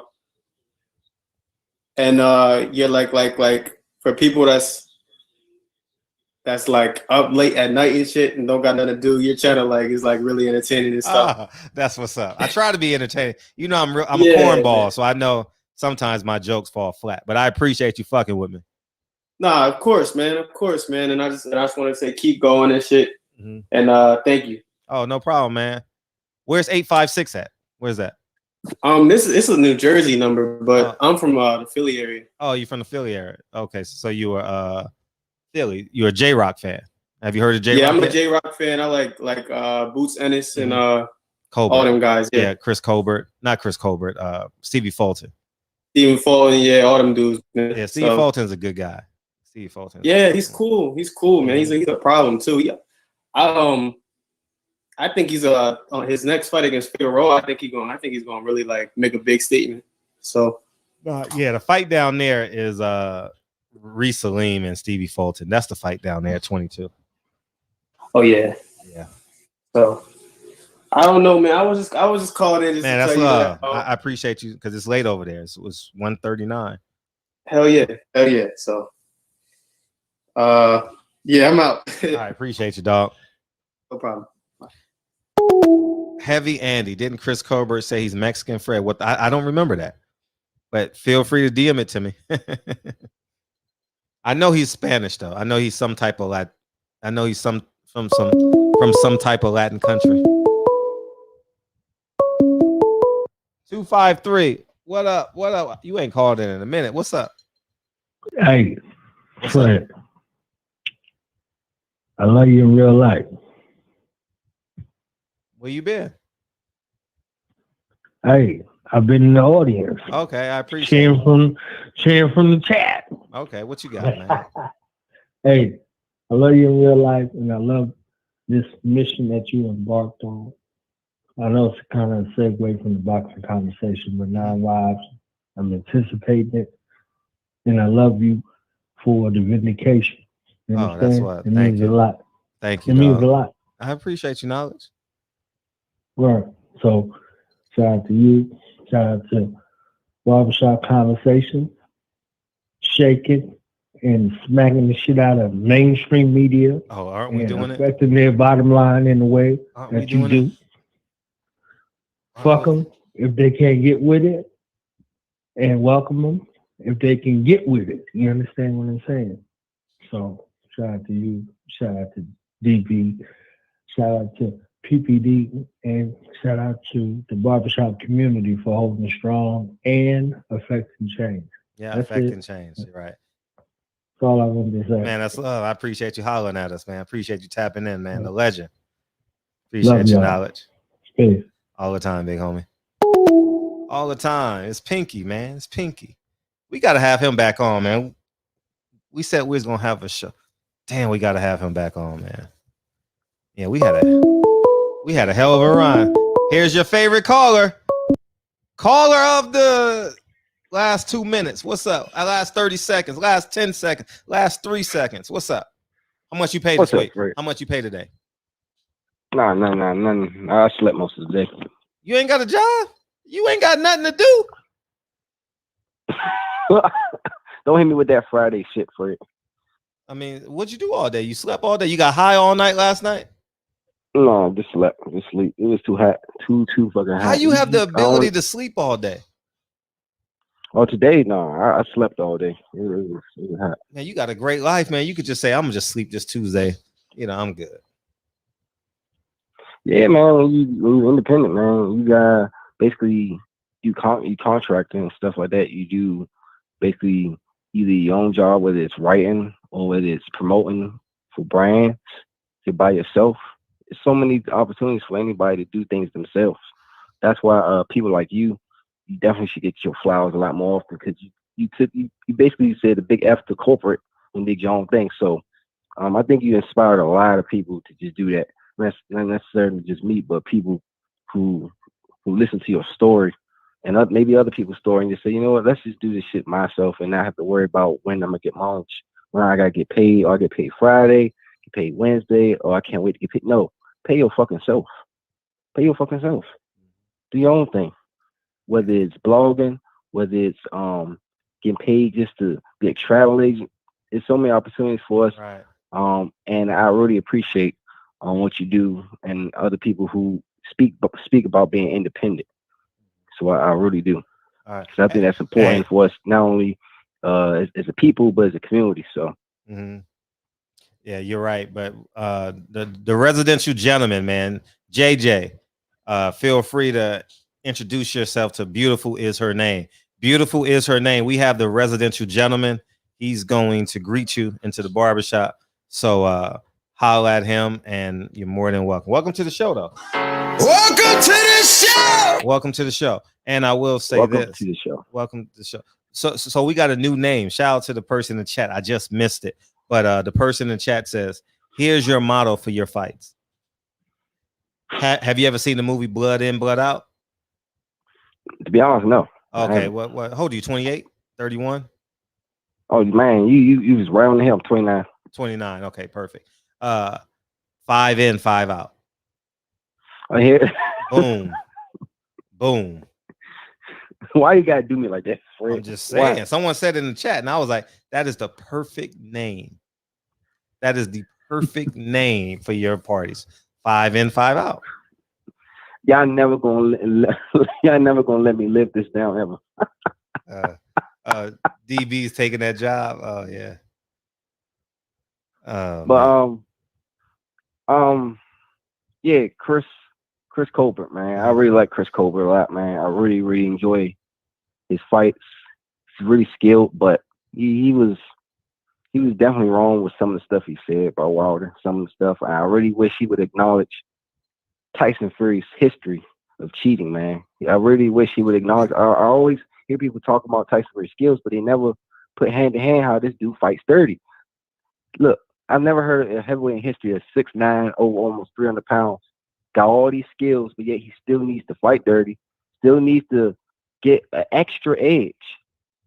I never heard this shit. You already have an edge, motherfucker. You 6'9", almost 300 pounds, can move like almost a middleweight, and then you stack the fucking odds against your opponents and get away with it consistently. I never heard of this shit.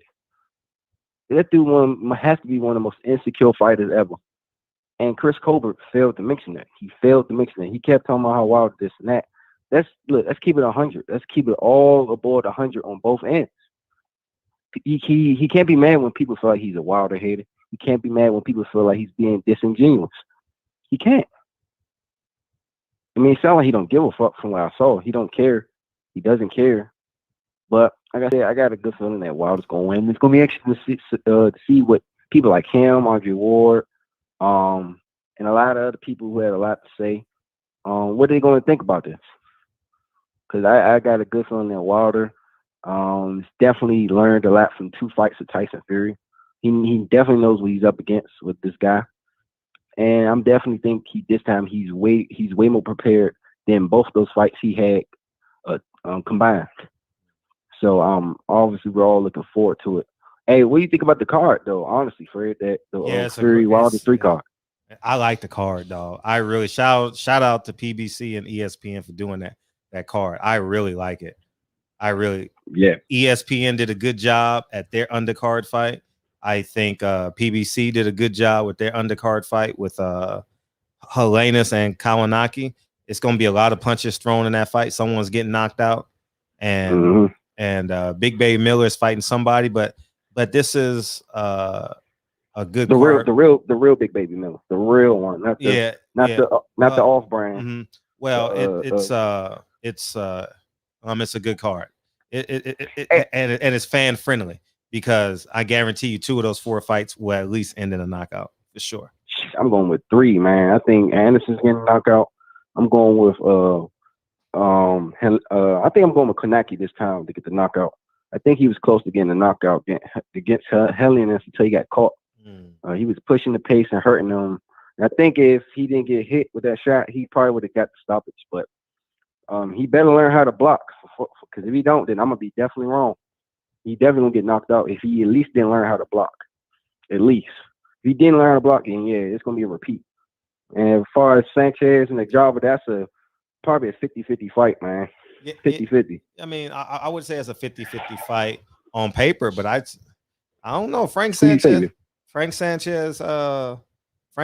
pedigree. He has a real boxing pedigree. Like when I see him fight, but I don't know. That's tough. That's tough. I think Ronnie Shields is definitely gonna have a job on his shit this time. He has to. I always say that when a fighter's fighting their best opponent, they bring something new to the table. They do something different. They bring the best out of themselves or the worst. And I definitely think he's going to have him on his game, because if not, Sanchez definitely is going to knock him out, or have him gun shy. Sanchez is very good at taking a fighter's weapons away and then just basically making it his type of fight.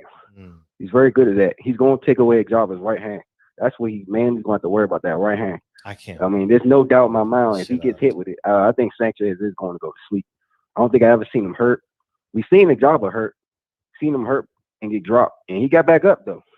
That's one thing you can say. He got back up. We don't know if Sanchez get hit with one of them bombs. Is Ajava gonna get back up? I mean, not Ajava, but Sanchez. We don't know. We truly don't. But yeah, you gotta favor Frank. Just more skilled, more skills. But Ajava, man, I don't know. That's tough, man. After what he showed, I don't know. He can just get off that right hand, and it could be over in any round. He's like I don't want to compare him to Wilder, but like, an off-brand Wilder, basically. Off-brand, way off-brand. Not even close to Wilder, obviously, but that 1-2 punches, that's his money. That's his go-to weapon, obviously. But hopefully, Ronnie Shields, man, got him working on the hooks and uppercuts and stuff. Because if you relies on one hand with his slow ass, Sanchez was going to outbox him and then probably set him up for a counter shot to knock him out. So it's great that they have an all heavyweight fight, basically the main card. I haven't seen that in a long time, if ever. So that's going to definitely do some good pay-per-view buys, definitely. But I know a lot of people will want to call in, and I definitely don't want to go on because just want to be fair. But yeah, Chris Colbert, man, you got to clean that up. You got to. That's not cool because if somebody do that shit to you, what happened to Wilder, you definitely gonna be bitching. Yeah, but he got that tendency that if that happened to him, he's gonna be complaining. He's gonna be bitching. He says that he's down for that type of fight until he's really in it. He hasn't fought nobody to say that what he'll do and this and that. He hasn't. Who he fought? Arboleda and Corrales, old Corrales. One guy that ain't tested and another guy who's basically faded. That doesn't tell us how good you are. That doesn't. So I don't know, man. He better not sleep on this kid, and I am, but y'all, man.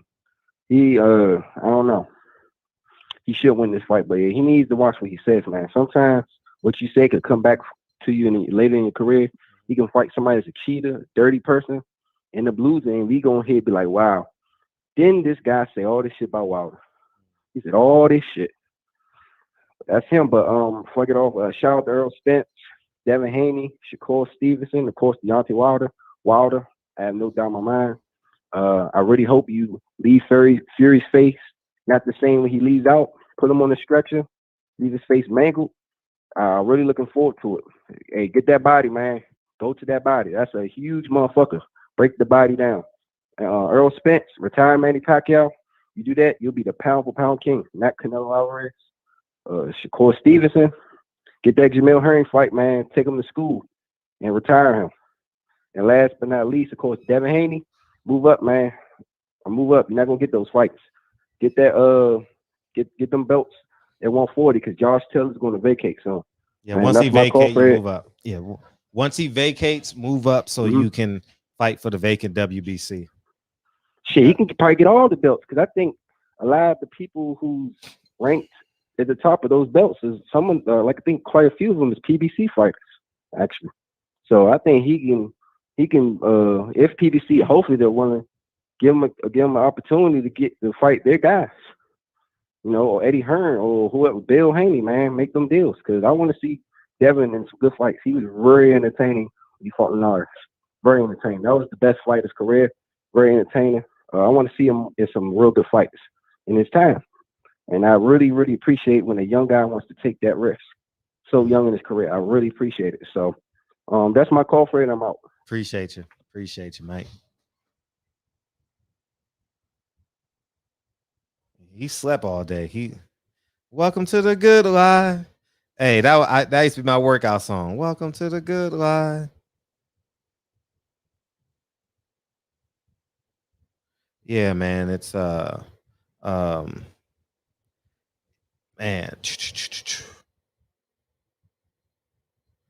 Let me respond to this.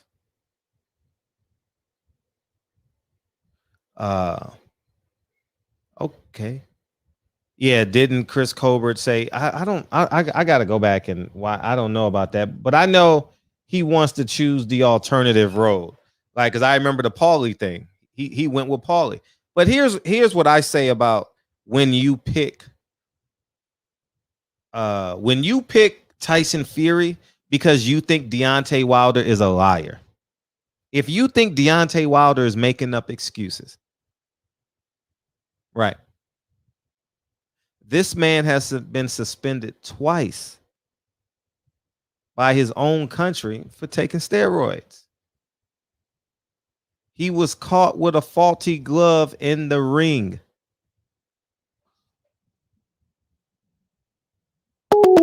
He lied. He cheated Klitschko. He popped dirty against Klitschko. It cost him the belts. You know what I mean? So at the end of the day, I think we got to be cognizant of the truth. 917, what's up? Hey, it's Benny. I called a couple of days ago. I just want to say one thing. First of all, I don't think like what is and what seems are the same thing. I don't think Chris was saying what he was saying to actually express his genuine thoughts. I think he was trying to get people talking, and he did a good job of that. Aside from that, though, I've been hearing a couple of people. I heard him called a casual. Someone said he's not a student of the game, and someone said something about Deontay Wilder being in the hood, and I think that's crazy disrespectful. Like, first of all, if you put any pro fighter in the hood in a street fight, the pro fighter wins. I don't know how that's not obvious to like anybody who knows boxing or knows anything about boxing. Especially talking about Wilder, you say that you put Wilder in the hood. If anything, he just goes to jail for like literally killing a man. Because, like, anyway, and I just don't like. I understand that a lot of people obviously are rattled, but I think that's what Chris is looking for. And just because he may not agree with you does not mean he's a casual, because that's something that we boxing fans like to do. Throw that word. I've been called a casual a million times. How are you calling a pro fighter a casual? I just don't get that.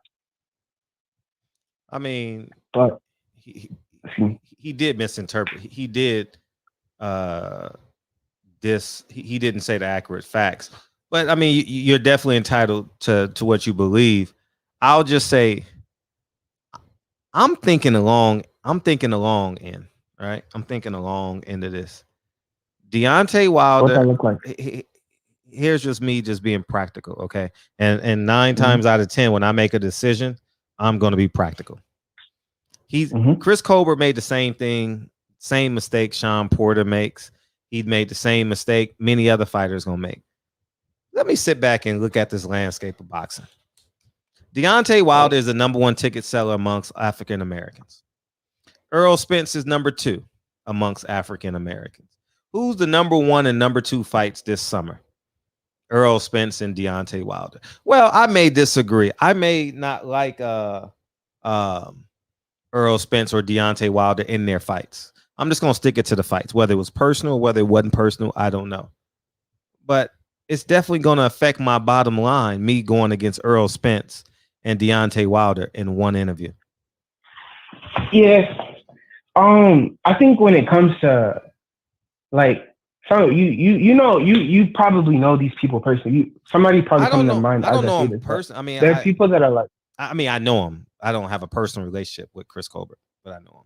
No, but there are people who are just like, I don't give a fuck. I don't give a fuck. I don't care. I'm speaking my piece. And I really don't even think it's about him speaking his piece. Like, I think he wants to be rattled and he doesn't necessarily care about the long-term repercussions. Because everybody, they want to be like how Floyd made as much money as he did by making people mad. Some people say anything to make people mad. Like, Pacquiao, he be saying the dumbest things, but he just want to make people mad because that's how you get the views. And we're talking about Chris, so it's working. I don't like. It's not earning him any money. It's not. This ain't earning him any money at all because I've never done a show on him. I invited him as a guest and he canceled the same day, and that's no quorum. We've had plenty of people cancel, but I'm just saying this. That's not earning him any money long haul. He's fighting they got that kid fighting in LA with no fan base. He should be more mad at PBC for bringing his butt out here when they just did a fight in Atlanta the week before and they bring him out here. Make it make sense. Yeah. Make it make sense. So that should be his fight. His fight should be with PBC. Not one fan. Chris Colbert has not one fan in LA. You know, I've never seen one. I think I heard somebody, and correct me if I'm wrong. I might have heard this on like an interview or something. I heard somebody say that he's making $400K this weekend. No, I don't know what he's making. I don't know what he's making, but if he is, congratulations to him. Whatever he's making, he's earning. I'm not clear on that. Anyway, my main point was though, like, no matter how much you disagree with the fighter, I think it's like just crazy, like, to call them casual. How you calling a fighter casual? Like, I think we should. A fighter can be misinformed. I understand. A fighter can be misinformed.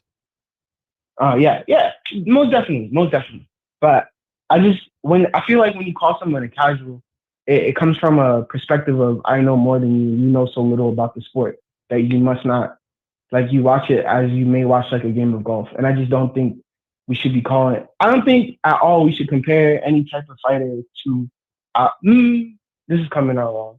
I think we just should have more respect for fighters. And I understand that he's talking sideways on his head, and that's obvious. But when it comes specifically to calling him a casual, I don't get that. Yeah, I kind of don't even want to go to the fight now. Be honest with you. Yeah, I don't even. No, and the biggest reason why I wanted to go to the fight was for Darwin Price, and his fight got canceled today. So, you know, but so then don't pop out, especially like you. If I think the mold of rattling fans to get more clicks and views and stuff, I think we should change that. And the way we change that is by not talking about these things. I think, I don't know, when you try to get that shock value money, I think you should just like when a baby crying in the corner. Yeah, I don't know. But I understand. That's all I want to say. I appreciate you. All right, thanks for calling in. I mean, I appreciate kumbaya and all that shit, but you know what? I don't believe in kumbaya. I believe in kumbaya. You know, what's up, man? How you been? What's up with you, Fred? How you been? What's big up, bro? Dose? Everything good? Yeah, everything good, man. Just virtually giving you your flowers, bro. I'll take them. You know, I always give you your flowers because you deserve it, big bro. Thank you, dog. You know what I'm saying? Thank you. What people sometimes don't realize and neglect is all of the sound bites that you have provided for us, man. That's legendary. Oh yeah. You know what I'm saying? The work that you do, man, and you do it like effortless, bro. Oh, that's you know what I'm saying? It's like you just sit back and chill, man, and let it happen. Yeah. You know, when one of the most important ones was with this with that title that, you know, the WBC made up, man, that franchise title, man, how you got Suleiman, you know, to admit that it wasn't really a title, and, you know, Lomachenko asked for it and stuff. You know what I'm saying? Yeah, I remember that. Them was really important parts, man. Just give me your flowers, man, just to start it off, you know. Now I got to, you know, get to Wilder, man, and Chris Colbert, man. I know of Chris Colbert, but I never saw him fight. I know he you know, up and coming. And the brother don't realize that what he did is deeper than boxing, man, in my opinion. Because this fight with Wilder and Fury is deeper than boxing, in my opinion. I mean, just with the articles that came out with ESPN admitting that boxing is all about race. Mm-hmm. It's more important than boxing, man. This is the things that like Ace Money don't realize, man. You know, I ain't gonna talk about the man. You know what I'm saying? No, but it needs to be said, because how can you say all these bad things about Deontay Wilder about speculatory information, right? Yeah. Because maybe Deontay Wilder has the information, maybe he doesn't, but he never took steroids. That's attempted murder. That's manslaughter. That's I mean, so you can't even. I don't understand why people even compare to now. I'm not picking Wilder because he's making up excuses. So you gonna pick Fury, who took steroids and could have put someone in a coma? Got caught cheating sparring. Got caught cheating sparring, man. I don't get it. I don't get that. I don't get the big picture. I understand. Man, I don't get the big picture. I'll never do it. I don't even. If you a cheat sparring, man, you know he'll cheat when it comes down to the big money. Facts. If you're cheating sparring, man, come on, man. Who cheats in sparring, bro? Like, if you cheat and you ain't really doing what you really could do in the fight, because you got an advantage. You know, so he been caught cheating so many times, eating wild boar nuts and shit. Nigga cheated in sparring. You know what I'm saying? I mean, come on, bro. And then, okay, Chris Colbert talking about what he did with his glove, he do with his glove. Come on, bro. You have your knuckles in the laces part where people can see. You have your fingers where people can see it in the laces part of the glove. How can people look at that evidence and just dismiss it, bro? Come on, man. It's right there in your face. And people say, well, pictures could be doctored. Well, what about the film? That's showing his glove flopping around, man. Right. Straight cheater, bro. And so this time he ain't gonna be able to cheat. And I think that's going to be the advantage for Deontay Wilder, man, because he ain't going to be able to cheat. And then plus, I know Deontay Wilder working on his legs and everything. He know what he did wrong in that last fight, and he going to correct them things. So it's going to be a even playing ground with a advantage for Wilder a little bit because he got the power for real. And I can't wait to see these haters' faces, especially the black ones. I can't wait to see their face when Deontay Wilder come out on top, man. There's no way it's gonna be so beautiful. It's gonna be so beautiful, Fred. I'm gonna feel it in my soul, bro. That's how deep it is for me, man. I'm gonna feel tingles when he knocked Fury out, man. That's how important it is, bro. This is bigger than boxing. You lost niggas. Y'all need to get that shit through y'all head, bro. They realize it. That's why the white people, they booing Wilder. You know what I'm saying? Except for the real ones that's down with us. You know what I'm saying? That ain't worried about race. But most of them, they booing Wilder. Just because his skin color, bro. You realize the atmosphere that we'll be living in today right now. What's going on? If y'all seen that male Karen that approached the brother in the store like he wanted to fight him just for no reason. Talking about, you want to see my back kick? Just for no reason. All these Karens calling the police on us trying to get us killed. The climate is hot right now. Niggas better wake up and realize, man. I hope y'all all, if you able to pack steel, I hope y'all all pack the steel. You know what I'm saying? That's how real it is, bro. You know, and just wake up, fellas, man, and get behind the champion, man. The champion that fuck with us. He fuck with us, bro. He ain't no champion that just, you know, neglect us and stuff, man. He come and talk to us, man. He take time out his day to talk to us, man, personally. Respect that, man. Come on, y'all. Come on, y'all, man. Wake the fuck up, man. That's all I got to say, Fred, man. Love you, bro. Love you too. Thank you, dog. Yeah. Yeah, for sure. Yeah, man. We got Champ, man. The Champ is in the building. What's up, Champion Heart? What's up, man? Hey, brother. Near Fury, that motherfucker will faint on sight. Right. Shout you clad. Yeah, you're right. Straight from the UK. Facts from the UK. What's up, man? Hey, my brother. How you doing, man? Great, man. What you on? Oh, man. I'm good. I just wanted to come in and say salute to the family and say what's up, man. It's been a minute. I hadn't really had a chance to talk to you since I got back, from New York, man. Me and the girls had a good time out there. My daughters. So I hadn't got a chance to holler at you. That's what's up. I had a great time.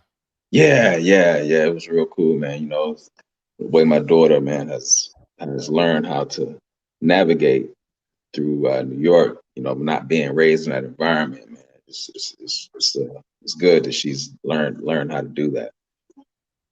Man, I wanted to speak on. I don't remember.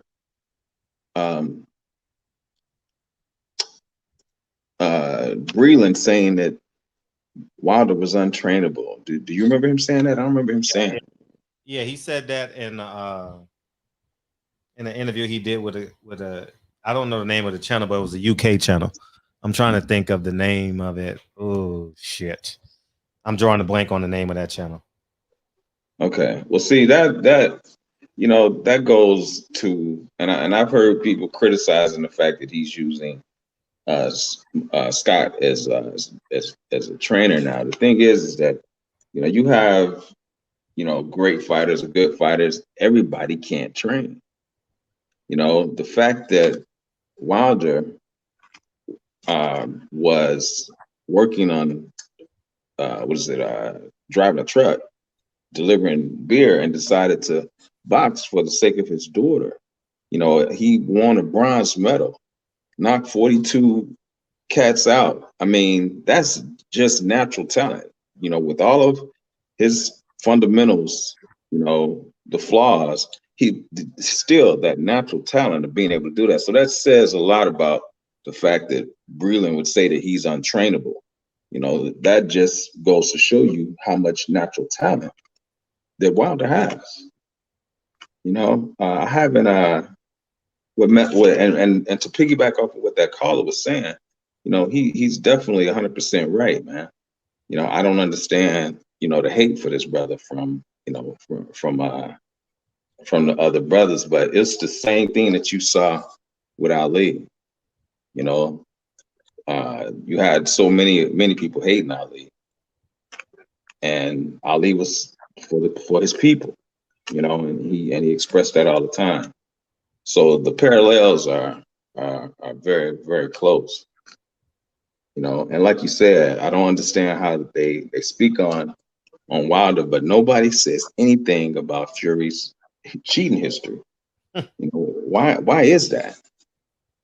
So that has to tell you that is a lot. It's more about. It's more than just about boxing. Because they don't say anything about Fury's cheating history. I think this is on the Spence fight, man. I think this is a cash out for Pacquiao. You know what I'm saying? I give Pacquiao his props, but I think this is a cash out fight. Oh, for sure. Yeah, this is definitely a cash out fight for him. Salute to Kyle, man, on his weight loss. Yeah, absolutely. That's good. That's a big move. Yeah, definitely a big move. Are you? I got some family stuff going on, man. I got a niece that just showed up, and with some mental issues, man. And I'm dealing with that. She, the police called me, and she was in Richardson, an area in Dallas, just walking around. I didn't even know she was here. I was in New York. I was in New York when I found out she was here. So I'm dealing with that. And I had planned on going to the Wilder fight, but I may end up going to the Spence fight because I've got to get her in somewhere. And here in Texas, Parkland has one of the best psych hospitals in the world. So I'm trying to get her over there. And it's pretty sad, man, because I didn't expect this. But I gotta help her. I can't. My brother's, it's my brother's daughter. He's like, man, just put her back on the bus and send her back to Mississippi. I'm like, nah, bro, I can't do that, man. Right. She needs help. Right. I can't do that. So I'm dealing with that, man. But if I see a way, I'll definitely be there. I don't know if I'll be able to go to the Wilder fight, but I'll definitely be, in Vegas if I can get this handled, before that time. But I just wanted to come in, man, and say what's up to everybody, man. Brandon and Reg, that's Caesar, my brothers TB, Jarvis, and my queens, Unique Dawn and Lovers Word. Just salute to everybody. You got a big heart, man. Yeah, bro. It's been heavy, man. It's been heavy. I had her. She's when I first met her, man, it was actually there in Cali, and she was doing such good things, man. She was in college, and I wanted to call in the other night when you all were talking about, the stuff that they're putting in marijuana and the different things, man, because they're believing that she may possibly have smoked something or something that was a joint that had been dipped in something or something that's put in it, man. Her mindset has just deteriorated over the years. So I don't know when this occurred, but she's not the same person, man. And see her now, to be 30 years old, man, and she's just makes decisions like she's 15. And so it's been a trip dealing with this, man. And my brother really disappointed me, man. And because I told him, I said, man, if it was my daughter, I would want you to help her. Right. You know what I'm saying? So why would you just tell me to put her on the bus back and send her back to Mississippi when she's in this kind of condition. But it's been heavy, man. So I've got to get her over here and have them look at her, man, to see what they can do. She was on a medication called Depakote, something like that. But I don't know how long she's been off of it. So we've got to get her on that. And what I found out was that in Mississippi, her grandparents were actually trying to get her into a place, and she jumps on the bus and comes here with the clothes on her back.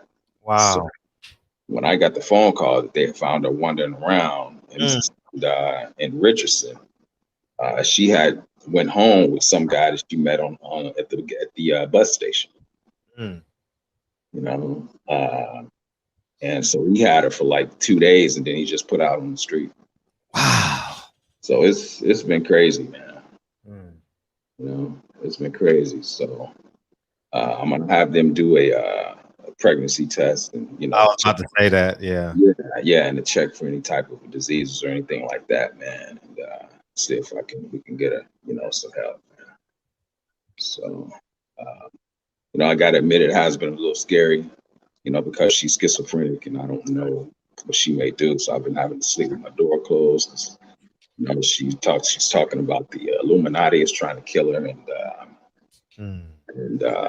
what did she say? Something about demons are talking to her or something like that, man. It's heavy. Yeah, it's heavy. So I gotta get her some help. Yeah. But I appreciate you, brother. No, that's love. That's love. Yeah. Hey, on a lighter note, just so we can end on a somewhat of a happy space. Did you ever holler at Jamie? How did that work out, man? I thought I did. You know what, man? I DM'd her a few times. But I never made that trip to Houston. Oh man, you tripped. I know, man. I had stuff going on, and you can drive to New York, but you ain't gonna get on the plane real quick for a day. Well, no, Houston is just a drive. It's just a drive. But I gave her my number, and she never called me. Oh, okay. Yeah, I don't like a bunch of texting. Yeah, I get it. You know what I'm saying? So I gave her my number, but she never called me. But it's all good. But we'll have her back on soon. Yeah. I think it's still a chance. Yeah. Hey, what that guy say? A Dumb and Dumber. What are my chances? 1 in a million. So there is a chance. Yeah, I think it's a chance. But it's all good, man. Yeah, she fine. She fine. Yeah, most definitely. She fine. She a beautiful woman. Yeah, most definitely. Yeah. I used to work out with her in the same gym, and and how we met was just on some randomness. She was like an entrepreneur and had she had a brunch out here in LA. I never had a chance to go, but that's how we met. She was talking about her brunch. Oh, okay. Yeah. Well, I don't get out to Houston often. I was just actually gonna make that trip just to see her, but like I said, it's stuff happens. Well, you're getting a lot of positive, guy. She fine, but what's in her mind? Well, you find that out later. But yeah, you're getting a lot of positive feedback in the chat. So I appreciate that, man. I'm not in the chat now. I'm kind of doing other stuff. I appreciate that love in the chat, man. Much respect to everybody. Most definitely. Appreciate you chiming in. Yeah. All right, my brother. Beam me out, man, because I'm kind of doing stuff right now with my hands. So just beam me out, man. I appreciate you, bro. All the time, dog. All the time. All right, man. We'll definitely check back in on you. Yeah, most definitely. We will. For sure. All right, brother. I appreciate it. Yeah. Oh, I got to beam you out. I'm thinking you on the phone. I'm waiting to go. My hands are. Oh, okay, I got you. Yeah. I'm waiting on the phone to hang up. Hey, yeah, man. Deacon, say a little prayer for you. Say a little prayer for Deacon 305, Champion Heart, and everyone else, man. Say a little prayer. Say a little prayer for you. I love her. I love her. What's up? What's up? What's up? Oh, you just gonna hang up on me like that? You gonna hang up on me like that? Yeah, man. Let me put the phone number. I know we got DB about to call in a minute. I called you too. I called you today, DB. You ain't even call me back. It's cool. It's cool. It's cool. I'm trying to get to it. I'm tired of leaning forward. What's up? What's up? What's up? What's up? What's up? What's up? What's up? What's up? Why's I need that song, Fred. Oh, Lessons. I was gonna DM it. I was gonna DM it to you. Lessons by Eric Roberson. Okay. Yeah. All right. Yeah. I saw it in chat. Yeah, that shit been stuck in my head for about a week. Yeah. Just go to YouTube. Lessons by Eric Roberson. I'm trying to get him. I'm talking to him now. I'm trying to get him to lease me the song for the movie. So we'll see. Okay. Yeah. Hopefully. All right, cool. Hopefully he says yes. Hopefully he'll accept my remedial offer. Yeah, that shit's so smooth. Yeah, that shit goes well with it too. Yeah. Yeah. Yeah. All right, cool. For sure.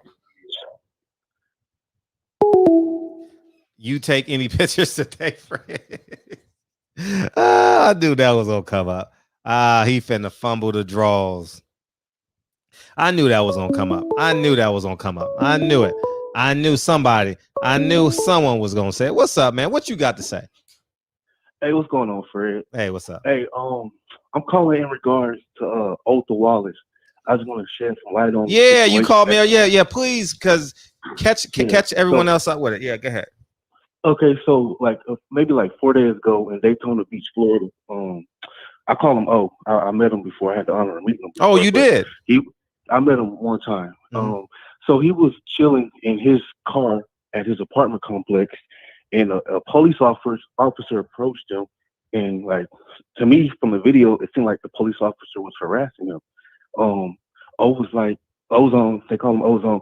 He was like, what's going on, sir? What's going on? And the police officer grabbed him and didn't answer O's questions. So O tried to I guess he felt attacked. So he tried to get away, and there was a shot fired, and the officer ended up shot in the head. But from the video clip, I didn't see O with a firearm. I didn't see the police officer with a firearm. I just heard a gunshot, and I saw O running. And then so there was a manhunt. There was a manhunt for him, and he ended up caught in Georgia. They had 500 people, 500 officers looking for him. My thing is, why are they so threatened by us? Why do they come in our proximity looking? They say they're doing a proactive patrol. That's what they call it, a proactive patrol. But I felt like they're really just in our community harassing us. That man was minding his business. You know what I'm saying? He has no felonies. He has no warrants. So why were they even in this space? I don't understand that. And but anyways, back to the 500 people looking for him. My thing is, where were those 500 police officers when folks stormed the Capitol building in January or whenever it was? They got 500 people looking for this one black man. Why are they so fearful of us? I don't understand this. It's crazy to me. And then I'm watching him demonize his character. I met O before, and when I met him, this man is really about black people. They got a town in Georgia, 19 families. They purchased 96 acres in Georgia. I believe they called it Freedom, Georgia. But O was out there clearing land. He was out there helping them build in that community. In Tulsa, last month, I forgot. What was they had the ceremony maybe 3 weeks ago. But O was out there with the black people. He was out there. You know what I'm saying? This man is really about black people, and they're trying to demonize this man in the media. He got a mug shot, and he had gold teeth in the mug shot. But when I met him, he didn't have no gold teeth. Anybody who was recently met O, he don't wear no gold teeth. You know what I'm saying? So why are they trying to find the most thuggish image of him that they can find? Yeah. He has 4 kids. Where his pictures of him with his children? this man is really about his children. Why don't they put that up there? Wow. So I don't know. I'm a little passionate about this, but I don't know, man. It really upsets me because I don't witness these people really demonize this man, and he is a good man. He's really for his community and for his family and for his people. Yeah. Oh, my last thing I want to say about this. So he had like GoFundMe's up. People who know him, they put up GoFundMe's for his lawyer fees, but GoFundMe has taken them down. But the officer who harassed him, he got over 400K on his GoFundMe. So why are they taking down this black man's GoFundMe? That like stuff like that. It's crazy to me. I don't know, man. But I just want to say, everybody in the chat, like, if you don't know about the situation, to like maybe possibly look it up or something. But they're really trying to demonize this man, and this man is really a good dude. Like, yeah. And I just want to say, Bomb Squad, I got Wilder stopping Fury probably like 7 rounds.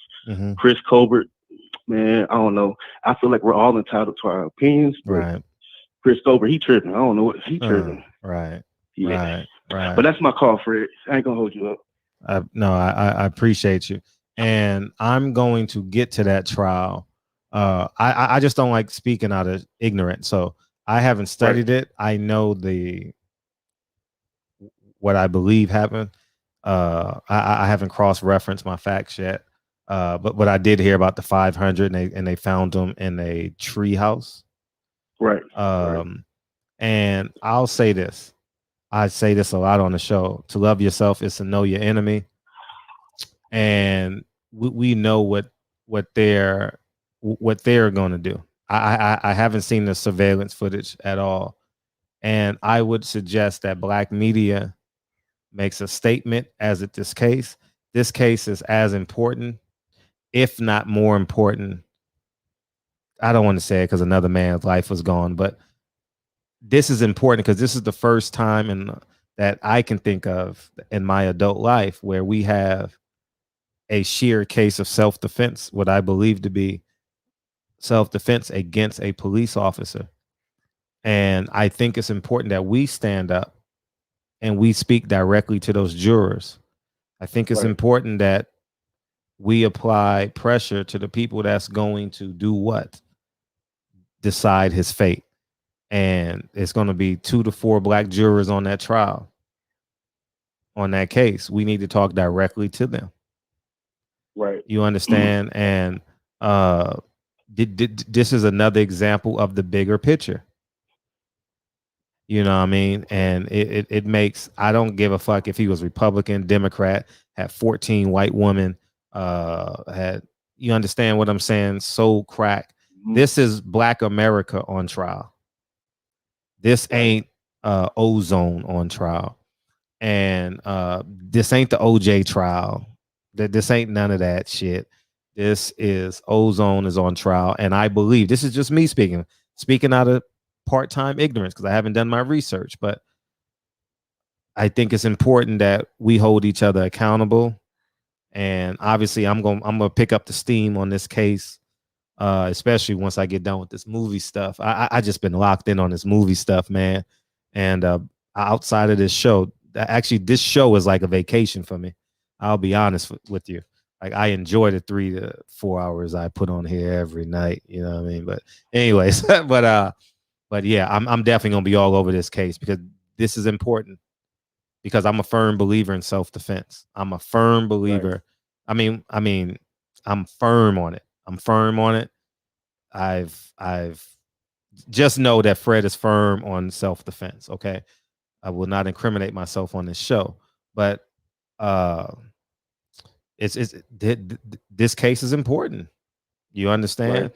Civilians should have the right to protect themselves against a person infringing upon their civil rights. Right. That's it. And I just want to add, the 4th Amendment is the right of the people to be free from unreasonable searches and seizures. Mm-hmm. So, and I felt like he was in his car in his apartment complex, and he didn't have any warrants, and he has no felons. Mm-hmm. He has no felonies, and he has a concealed carry permit. So what did he do that was so wrong? You know what I mean? Mm-hmm. I don't know. And he should have got the information. If the man was in his car, the officer got a lot of information. Like he's privy to a lot of information as where he lives, does this Does the car match this address in which he's the building in which he's in front of? Is he from the community? Like you can get a lot of inference and intelligence based off of the return you get from that. Because I was an explorer for 4 years, so I know what pops up, if not more now. So I know what pops up on that screen because I was responsible for punching in the license plates. So I understand that, you know, your name pops right up. So all right, appreciate it, Fred. No, I appreciate you, man. Thanks for calling in. I'm glad you followed through too. Appreciate you. All right, yeah, no problem. Yeah, I appreciate you hitting me on the DM, and he said he was gonna call in. I appreciate Carolina Ryder with the Hondo. What you doing? I told Carolina Ryder print money, dog. Man, that man prints money. And this is another example. Oh, well, it's not a. What's up, man? You all right tonight? Yeah. Oh yeah, man. I'm good, man. I'm feeling sure? great, man. You sure? Yeah. All right. Yeah, but first, man, I gotta give you props, man. For that, I think it was early, for just everything that you've done, and for I think for the Joe Tessitore thing that you showed early on IG. Man, they big mad. Big mad. They can't fuck with us. Nah, they can't. Right? They mad because they gotta watch it. They gotta quote every word for word everything that you say in they article and that you say in they article. Yeah. Right. Yeah, but thank fuck Chris Colbert. I ain't never watch that nigga fight ever again. I'm not going to the fight this weekend. I was gonna get us tickets. So I was gonna get me. I'm sorry. I should have told them before. But I'm not. I can't because I was gonna support Darwin Price. You know. But I'm not supporting that man. I'm going. You know what? I'm gonna do? I'm gonna spend time with family this weekend. This Saturday night, I'm gonna spend time with some family, have a good time, smell some beef ribs and shit like that. You know what I mean? Go to Phillips, pick up some meat. You know what I mean? And fuck it. That's what I'm doing this weekend. I'm not even thinking about the fight. Don't give a fuck. I wasn't even going. Honestly, I was only interested in the Darwin Price versus Me too. Richard Hitchens fight. Me too. I was very since that interested fight, in that. but since he got hurt, like honestly, I'm not even gonna watch boxing. Yeah, I'm not. It's gonna pop up on my phone anyway. So when it pops up on my phone, somebody gonna give a notification. So that's when I'll know. Yeah, but yeah, that's all I had really, Fred. I'm back in the chat. That's love, man. I appreciate it. Thank you, man. Yeah, all right, no doubt. Yeah. I was joking, dude, because I knew you was in there smell some beef. You know what I mean? I'm gonna tear that shit up. Oh man, you know what I'm saying? I'm definitely gonna be eating some beef. You know what I mean? I appreciate you, Carolina Ryder. Thank you, man. I appreciate you always supporting Blue Blood too, man. I listen every day, you know, and I appreciate all y'all support your favorite channels, or you know what I mean. I appreciate you, Mike Weary the Great, aka Presidential Mike. You always showing love. Thank you. And everyone else, man. Thank you. It's just incredibly important, to support. So yeah, man, keep on supporting. It's important. Yeah, speaking of support, July 10th. Speaking of y'all support, July 10th. And don't forget, I have $2,900. Okay. So I don't know when y'all want to do the award show, but I got $2,900 that's ready to go at a moment's notice for the award show. 901, what's up? What's up with you, Fred? Hey, what you got, man? I ain't no much, man. Just hanging in there, man, listening to you. Oh, I appreciate that, man. I appreciate that. I'm glad you told her to wait because the barbershop is open. I appreciate that. Yes, sir. Yeah, man. Man, you be going in on your shows, man. I love it, man. I love it. I tune in every time you fire up the show, man. So you know, man, keep doing what you're doing. Also, I tune in to Blue Blood also, man. I love the way he drop his details, man. And I love the way he pay homage to every fighter when he mentioned their name, he'll throw all the attributes out there, even the arm length. You know what I'm saying? But yeah, he be going in too, man. But yeah, man. But I love how your show, man, is very versatile, man, and I love, man, the way you rep our people, man, on your show, man. Damn near every show. Man, I would like to thank you, man. Thank you about everything. Thank you on everything. Oh, that's love. You know? I appreciate that. Oh yeah, man. Keep doing what you're doing, man. Oh, that's love. That's Big love. J Memphis 10 signing out. Appreciate you, man. Appreciate you, man. For sure. All right, appreciate you. Hey, Taylor Bell, it is a Hondo. It's 400 Hondos, man. We appreciate you, man. We appreciate you, man. All the support. Speaking of support, July 10th, man, we're going to give away hundreds of backpacks, free haircuts, July 10th, Inglewood, California. Show up and show out. Tell a friend, tell a friend, tell a friend. I'll start posting the flyers a lot more. I'll post it in my Instagram stories, and I'm going to post it in the community page on my YouTube channel. So I appreciate that. Come on out. Have a great time. We'll have some donuts there.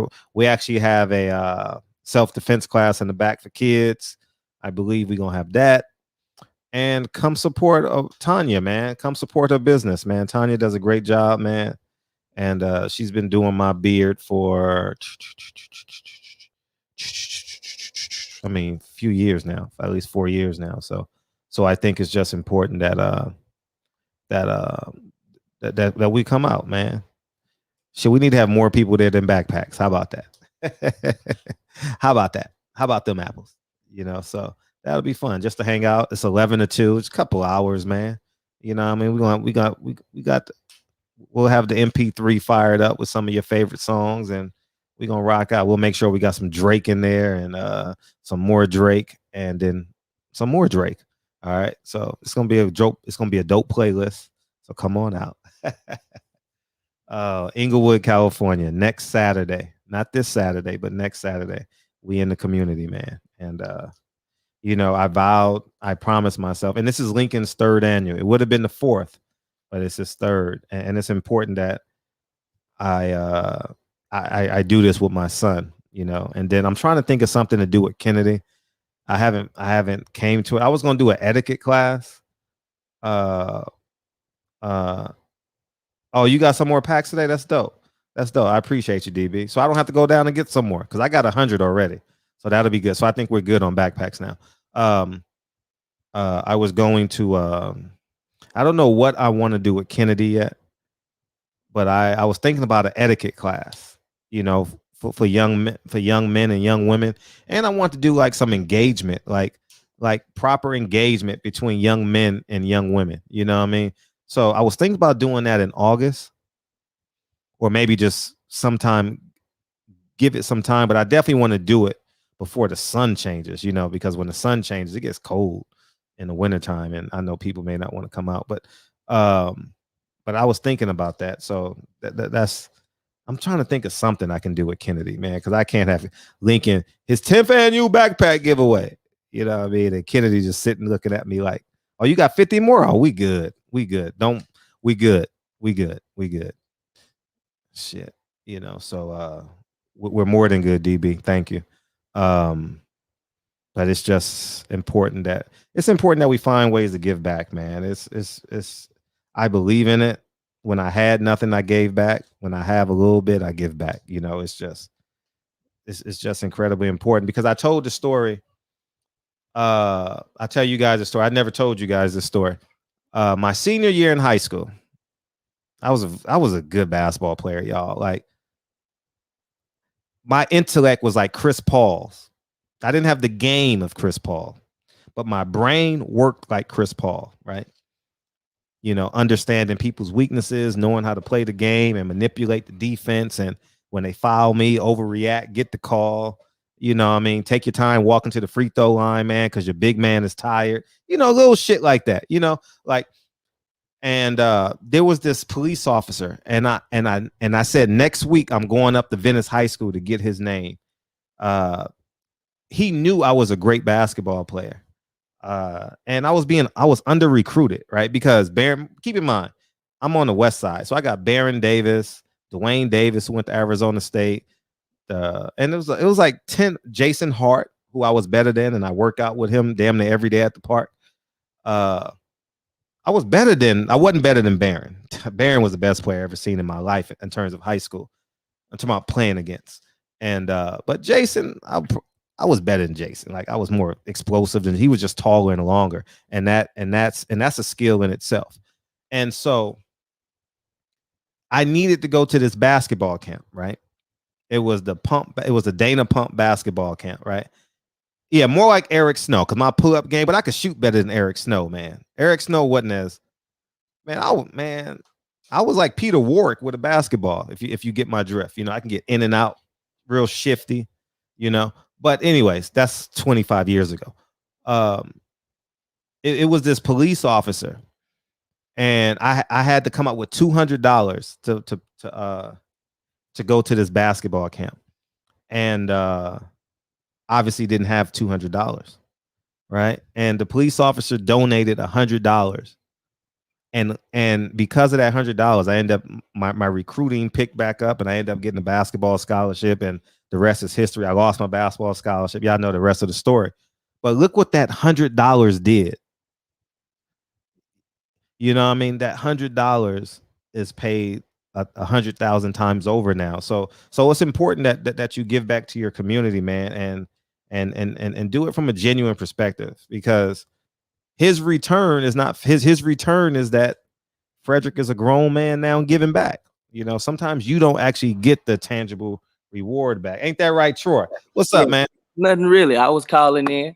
I think the Colbert situation is about ego and pride. So like it takes the ego is that won't happen to me, so I'm better than that. And I think a lot of young guys don't understand that you're gonna have to humble yourself at some point, in life gonna do it for you. And so I don't think we should alienate him, but we do need to penalize him in our community when you do something against us. So like Sugar Hill, for an example. I don't think anybody from the UK trainer would have decided to train Deontay Wilder to help him beat Tyson Fury. So the simple fact that Sugar Hill has done that with in the reverse to help Tyson Fury beat Deontay Wilder after the Till This Day interview, you had to have seen it. That was before the first fight. And so for him to do that, like how we should penalize him is more so we can't stop somebody who making millions. You can't hurt them. But what we can do is your family. We can alienate them out the community, so then you won't make a decision like that. You know, if you tell you if your grandmama can't go to church no more that she normally could go to because we're looking at her like she can't be here, then now your decisions you'll make better decisions about what you're gonna do against ourselves. So a lot of other communities do that, but we don't do that. And so that kind of plays into like ego and pride, kind of plays in what we was talking about last night with Tank. Floyd Mayweather's ego said that instead of telling Calvin Ford individually to the side doing a 3-minute round, he could have said anything to him. He wanted to wait until the camera was going on in the corner. But the pride is a little different. Pride allows for you to humble yourself in situations. Calvin Ford looked at it and was like, I don't have more I can add to you today. I done told you what to do. Whether you do it or not is on you. But I done told you, look for the right hand, and then Tank tells you that it was there, and that's what he did. Floyd just told you to pick it up, but Floyd gets the credit when Calvin Ford was still giving the instruction of what needs to be done. And so I think for us, we got to learn how to penalize people when they do something wrong, like the Charlos. Like, I'm not going to say we don't need to defend them or help or watch their fights, but we do need to go through the situation like y'all were wrong. Well, one of you were wrong, but y'all are twins, y'all are brothers, so we're going to penalize both of y'all. I'm not going to watch you fight. I'm not going to watch your brother fight. And when you try to back it up and walk it back, but no, you didn't say what you didn't say. So we have to hold you accountable for that. But then we also hold your family accountable so that the next generation won't make those decisions. I think that's what we need to do. Well said. Well said. Yeah. Shout out to Memphis. I heard Jay just come on here, so I want to give him a shout out. I'm from the M2, so I appreciate it. No, that's love, man. I appreciate. Shout out to Memphis, man. Yeah. So I actually stayed in LA for 2 years, man. It's a different world. So when you were talking yesterday about I stayed in NoHo. I worked in WeHo though. I worked in West Hollywood at a Fairmont watch company. So you went to 2 exits down, NoHo and WeHo. Well, they ain't that close. You still got to go over the hill. You still got to go over the hills. You know, traffic got very different. I wasn't used to it. So right. No, that traffic is different, dog. Yeah, because in Memphis, like if it take you 15 minutes to go, if you going 15 miles, that's about 15 minutes. In LA, you going 4 miles, that's 2.5 hours doing rush hour. I'm like, nah, never again. And then going through Van Nuys, it's kind of like what you said. You drive down the street, you can be in the hood at 1 minute. Well, Van Nuys ain't necessarily the hood, but you can be in a rough area, and then 2 minutes later, you see $2 million homes, and you like, what's going on here? It's not like that where I'm from, so I'm not used to it. Right. So, but that's all right. I'm gonna get out of here. Y'all enjoy y'all night. I appreciate you, man. Shout out to Memphis. Shout out to Memphis, dog. Shout out to Memphis, man. Damn. We had what, 3 Memphis calls today? Thank you, y'all. I appreciate that. Memphis, stand up. I shouldn't say that because now H Money gonna be me. DB, where you at, man? How about your boy, man? I know you probably got a lot to say. You know, I mean, we definitely gonna get some DB-isms today. I have no doubt in my mind we gonna get some DB-isms today. For sure. I have no doubt. So that's where we're at, man. Appreciate you, Troy. Thank you, dog. That was a good call, actually. He sleep, man. H Money sleep. For sure he sleep. H Money going to bed.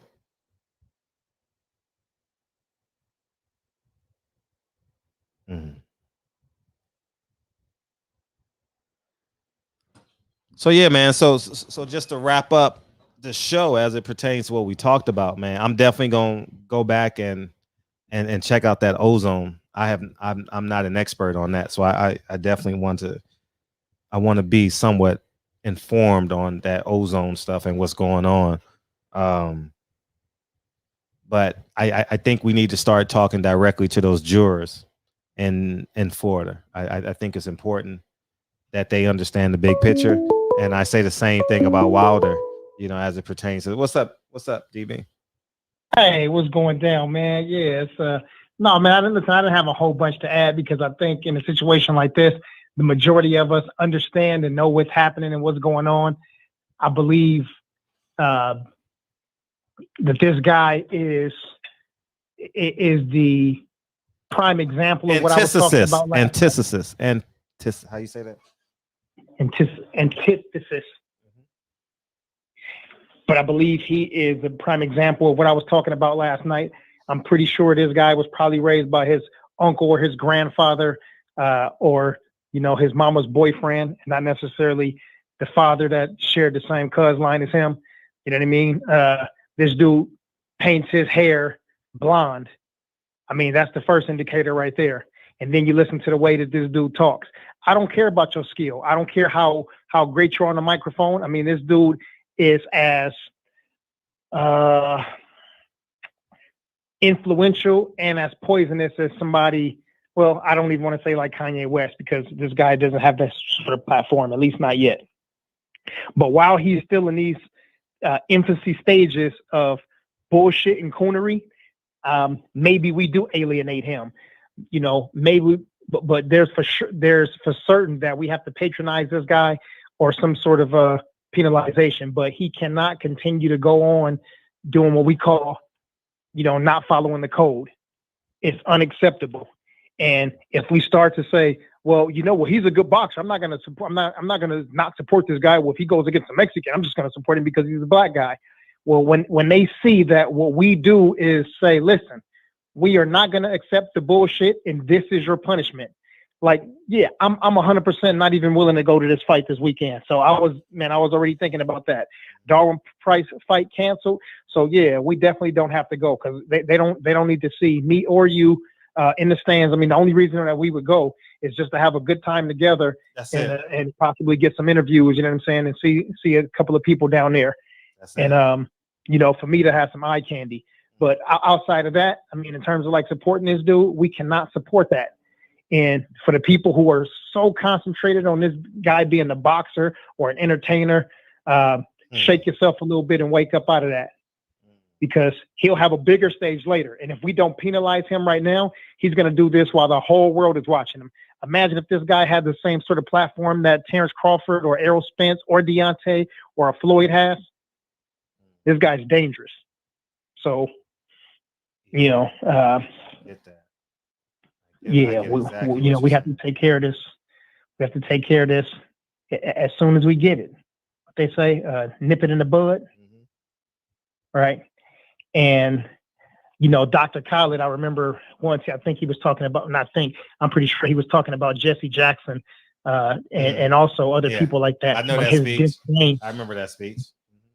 Disdain for the bourgeoisie. Run Jesse. What was it? What was that line? Messy Jesse.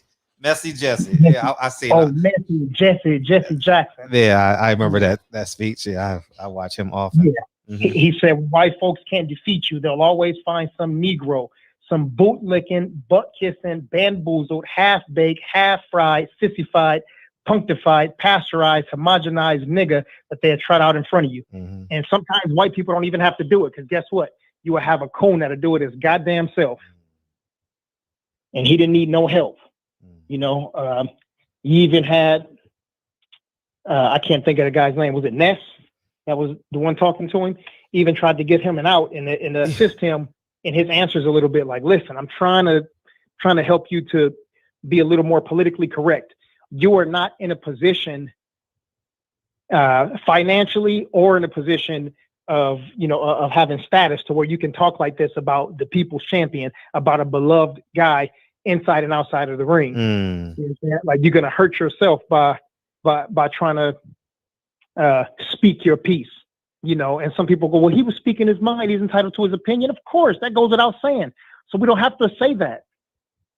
You know what I'm saying? That's like saying, well, of course the guy can breathe. Of course he can. We don't have to say that. You don't have to state the obvious. But this guy is, yeah, you know, just, and listen, people say, what's the old saying? When people show you who they are, trust them. Believe them the first time. Yeah. Believe them the first time. There you go. Well, you know, this ain't the first time. You know what I'm talking about, and the majority of people that's been here for a few months know what we're talking about. So he already showed us. Right. You know, and you know, I know with certain things you like to keep under wraps and you don't really like to say it, but you know, I'm that little wild ass brother that don't give a fuck. So, you know, when a dude disrespected our queen and our platform, you know what I'm saying, talking about you in the studio, but later on you available for white media and other media, but you can't come talk to your people who gonna push and advocate for you. Eat an eggplant, punk. Other media. Excuse me. Anyhow, yeah, man, July 10th gonna be cracking, man. Yeah, I got some more bags today, and I'm trying to get some more stuff too. Try to do something where we have some contests, and I don't know, I'll try to do like 5 or 6 giveaways. But what I'm gonna do is talk to a couple of the coaches or some of my boys, you know, who own gyms like throughout the city, and then try to get like a 1-month membership or a 3-month membership or something like that. So when people come down from, you know, Hawthorne or people that's there in Inglewood or on the south side or west side, whatever, have some memberships for those people. So I'm gonna try to talk to some of the coaches over the next week or two. That's what's up. Yeah, and shit, even for a couple of other gyms, I can probably get some LA Fitness or Gold's Gym memberships. And, that'd be great. You know, if I have to, I'll just buy a few. You know what I'm saying? But I think that's cool for the giveaway. We're talking about health and wellness and community and stuff like that. So I think all of the things that we do and talk about and give away should be advocating for education, self-discipline, and whatnot. So I was thinking about getting some books, but that may be, I know that may be a little too straightforward for some youngsters. You know what I mean? They might just get the books and hold on to them, but you know, give them something fun. Yeah. Give them something fun they can use. But yeah, I'm excited about that, man. Also, there is a shout out to All Things Poppin' TV. He said, you seen Earl commenting under your IG post 45 minutes ago? Oh. Okay. Shout out to the king, Errol Spence Jr., the truth, the big fish. Oh, Earl, funny to the motherfucker. He did just comment. That's funny as hell. Earl says, I'm reading it. He said Kell Brook and Chris Algieri was gonna beat me too. Ha ha ha. Happy face laugh. He fighting in Cali because he boring and they gonna put his ass and they gotta put his ass somewhere. Yeah, appreciate you, Earl, man. Appreciate you, man. Oh man. Yeah. For anybody that I don't think anybody traveling outside of traveling from outside of Cali to see this dude, right? It's just here because people always have to have something to do in LA. Mm-hmm. So yeah. Shout out to EJ. Shout out to Champion Heart and also to Deacon 305, man. Blessings, prayers, and all of that for y'all. And salute to y'all, to them OGs. Joe Jack wanted me to, and also two people asked me yesterday, and I didn't because we were cooking on that the Black fathers and the importance of Black fathers and fatherhood just in general. And that was a hot topic for the moment, so couldn't break character off of that. But he asked me about the heavyweight division, the state of it in terms of MMA and the UFC. And it's just quick, and I'll say this. Francis Ngannou, who just won the heavyweight title and beat Stipe Miocic a couple of months ago, I believe it was in March. He went back to Cameroon and also visited Nigeria and was working on he built a gym and also a rec center out there in Cameroon for his people so they can start training and also have somewhere where they can go and, get AC and water and all of that stuff inside of the rec center. He's been there. The whole world knows, the whole MMA community. He's posting. He's had conversations with Dana, and they tried to book him and Derek Lewis, the Black Beast. Shout out to Houston, Texas. They tried to book that fight for June, and both of the guys said they weren't ready. So then they tried to book the fight for July. And then Derek Lewis is like, fuck it, I'll be ready by July. Francis was like, no, I'm not going to be ready until late August or early September. So Cyril Gane, who is a French kickboxer, and he's the twin of Anthony Joshua. I mean, he looks just like AJ. He's about 6'5", 6'6". He looks just like AJ. He's undefeated. He's either 9-0 or 10-0, but he just beat, I think he was ranked number 4 or 5. I think he was ranked number 5. He just beat Alexander Volkov. Before that, he beat Jair Rosenstruik, and before that, he beat Junior Dos Santos. I think all of them were ranked in the top 10 when he beat them. So, he deserves to be the number 3 ranked heavyweight in the world. However, there should not be an interim title. So Dana White decided, since Francis wasn't ready to fight, he's created an interim title for Derek Lewis versus Cyril Gane. I think it's a real shithead move by Dana White. The two previous champions, or let me say not two previous champions, but 2 of the previous champions, Stipe Miocic and also Cain Velasquez, both guys held on to that belt for a long time, and they went about a year. I think Stipe in his last reign held the title for about a year and 2 months or something before he competed, and there was never talks of an interim title. Francis was the number 1 contender. So, it was another one of those bully tactics by Uncle Fester, a.k.a. Dana White, piece of shit, Donald Trump's buddy. As much as I love Derek Lewis, the Black Beast, and as much as I can respect Cyril Gane's game as a striker and kickboxer, this fight needed to wait. Now, the only thing that I can see Dana White doing is setting up this interim title because he wants to. They said there's going to be UFC Africa 2022. The only thing that he can be doing is either making the rematch with Derek Lewis as a champion versus champion fight, or Cyril Gane, who used to be Francis Ngannou's teammate back in France, and he's still with the same coach, Ferdinand Lopez. To make it 2 former teammates, and one's undefeated and 2 of the best strikers in the heavyweight division. They could be doing something like that. You never know with Dana White. He always changes his mind. But yeah, that's what's happening right now, man. So, you know, I'm not too keen on these interim titles and shit. You know, let guys be who they are.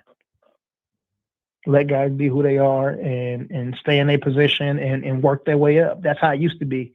You know, 10, 15 years ago, man, a dude had to be the number 10 contender and he fight against the number 9 guy or the number 11 guy. And then he fought against the number 8 guy. And then guys kept working their way up. And yeah, there's still, you know, 3 or 4 fights. Shit, Cyril Gane could be fighting against Stipe Miocic. Shit, Stipe get his old drunk talking ass back. He'd like to sit on the couch for several months to a year at a time. Shit, and he gonna jump back in and get a title shot? Fuck that. Cyril Gane needs to fight against John Jones. Let Derek Lewis fight against Stipe Miocic. Let all of these dudes fight. I don't like that. Don't make this shit like boxing where dudes fight one time a year and that's cool and fans are cool with it. Fuck that. These dudes need to be fighting every quarter. You know, unless they're the champion can fight 2 to 3 times a year. But you know, if you know what's going on with the dude, don't be making these interim titles, man. That's just some silliness by Dana. But anyway, that's the spiel on that heavyweight division. Brian G said, let me see. I like that energy from my guy. Oh yeah, thanks, Brian G. Salute to you, man. My cousin D Man Jr. He said, nah, he can't eat a cucumber. Yeah, cucumber. Hell no. It's envy these guys. Eat that shit like Skittles. Huh? I said you eat cucumbers like Skittles. You dice that motherfuckers up. Yeah, that shit diced up. Oh my mama. Like policies and shit. Hey, when you said Andalai Volkov, whatever his name, Alexander, I was thinking of Nikolai. Remember Nikolai Volkov? Oh, you too young. Nikolai Volkov, the wrestler. WWF. Oh, okay. Nikolai Volkov. Yeah, Nikolai Volkov. I remember him. Dog. That motherfucker was probably from Tennessee or some shit. Man, I believe when I was a kid, I believe those motherfuckers were from where they said they were from. Man, man, you could have sold me oxygen when I was a kid, man. I was sitting there. He's one of the best promoters in the world. I mean, he's got to be the best promoter in the world. Oh, hands down. Oh, Vince McMahon. To have Yeah. people to go watch theater. Man, come on, man. That's Every show is sold out. I mean, these shows are sold out. in Or rural if they're not areas, sold out- though. Right. Yeah.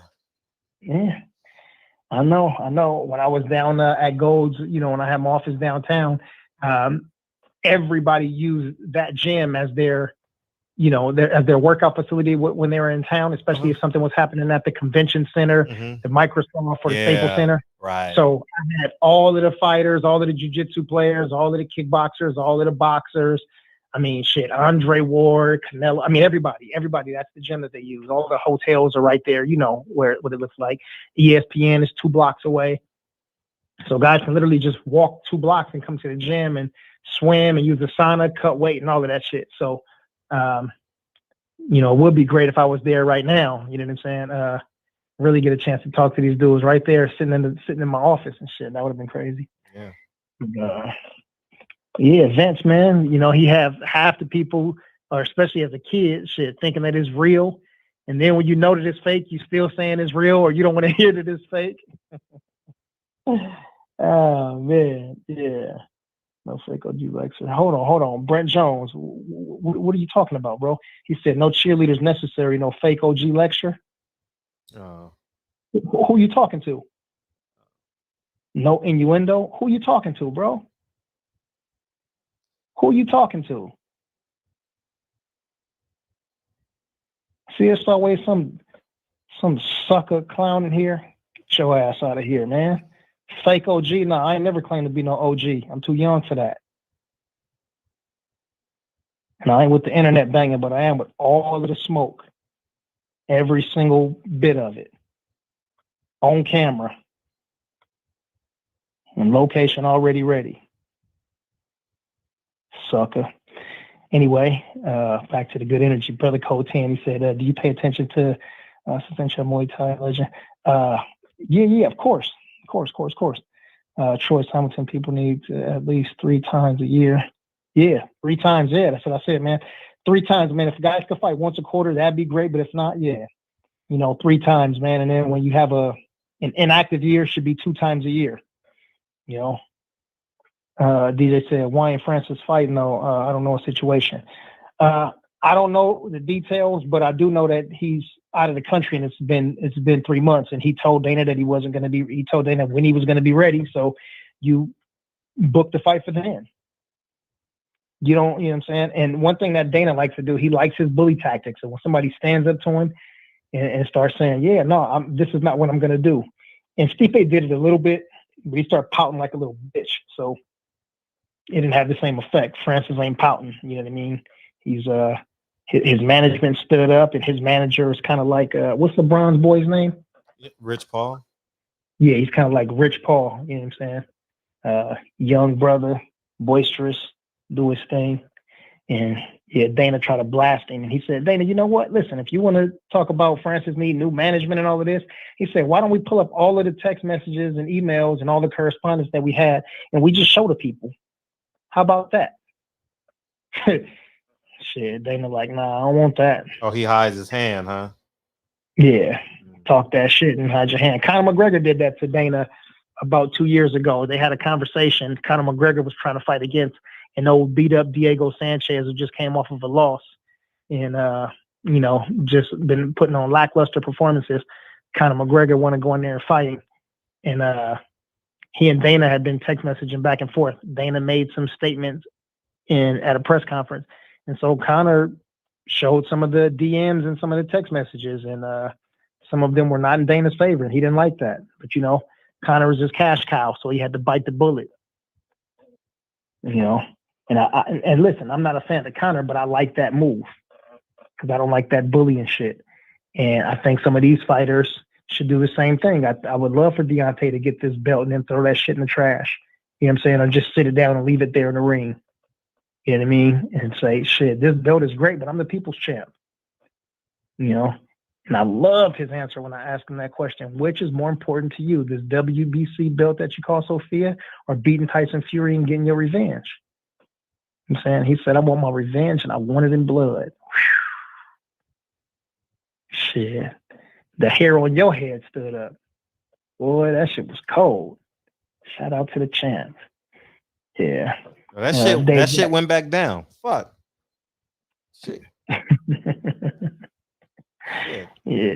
Ask that question again. Shit. I need because the roof gone. I need a new roof. I need a motherfucking that shit not even a motherfucking convertible. See-through. Man, that shit gone. Every time I get in, I get sunburned. Roof gone, man. Motherfucking gone. Yeah, let's see. Reggie White, man. Reggie Owens said Dana White is a bitch. Yeah. White brother Cotan laughing. Let's see. Tom Brown said absolutely no sense why there will be an interim title at heavyweight. Yeah, Tom. That's what it is. Hey, Ron Tufo said Derek Lewis. Yeah.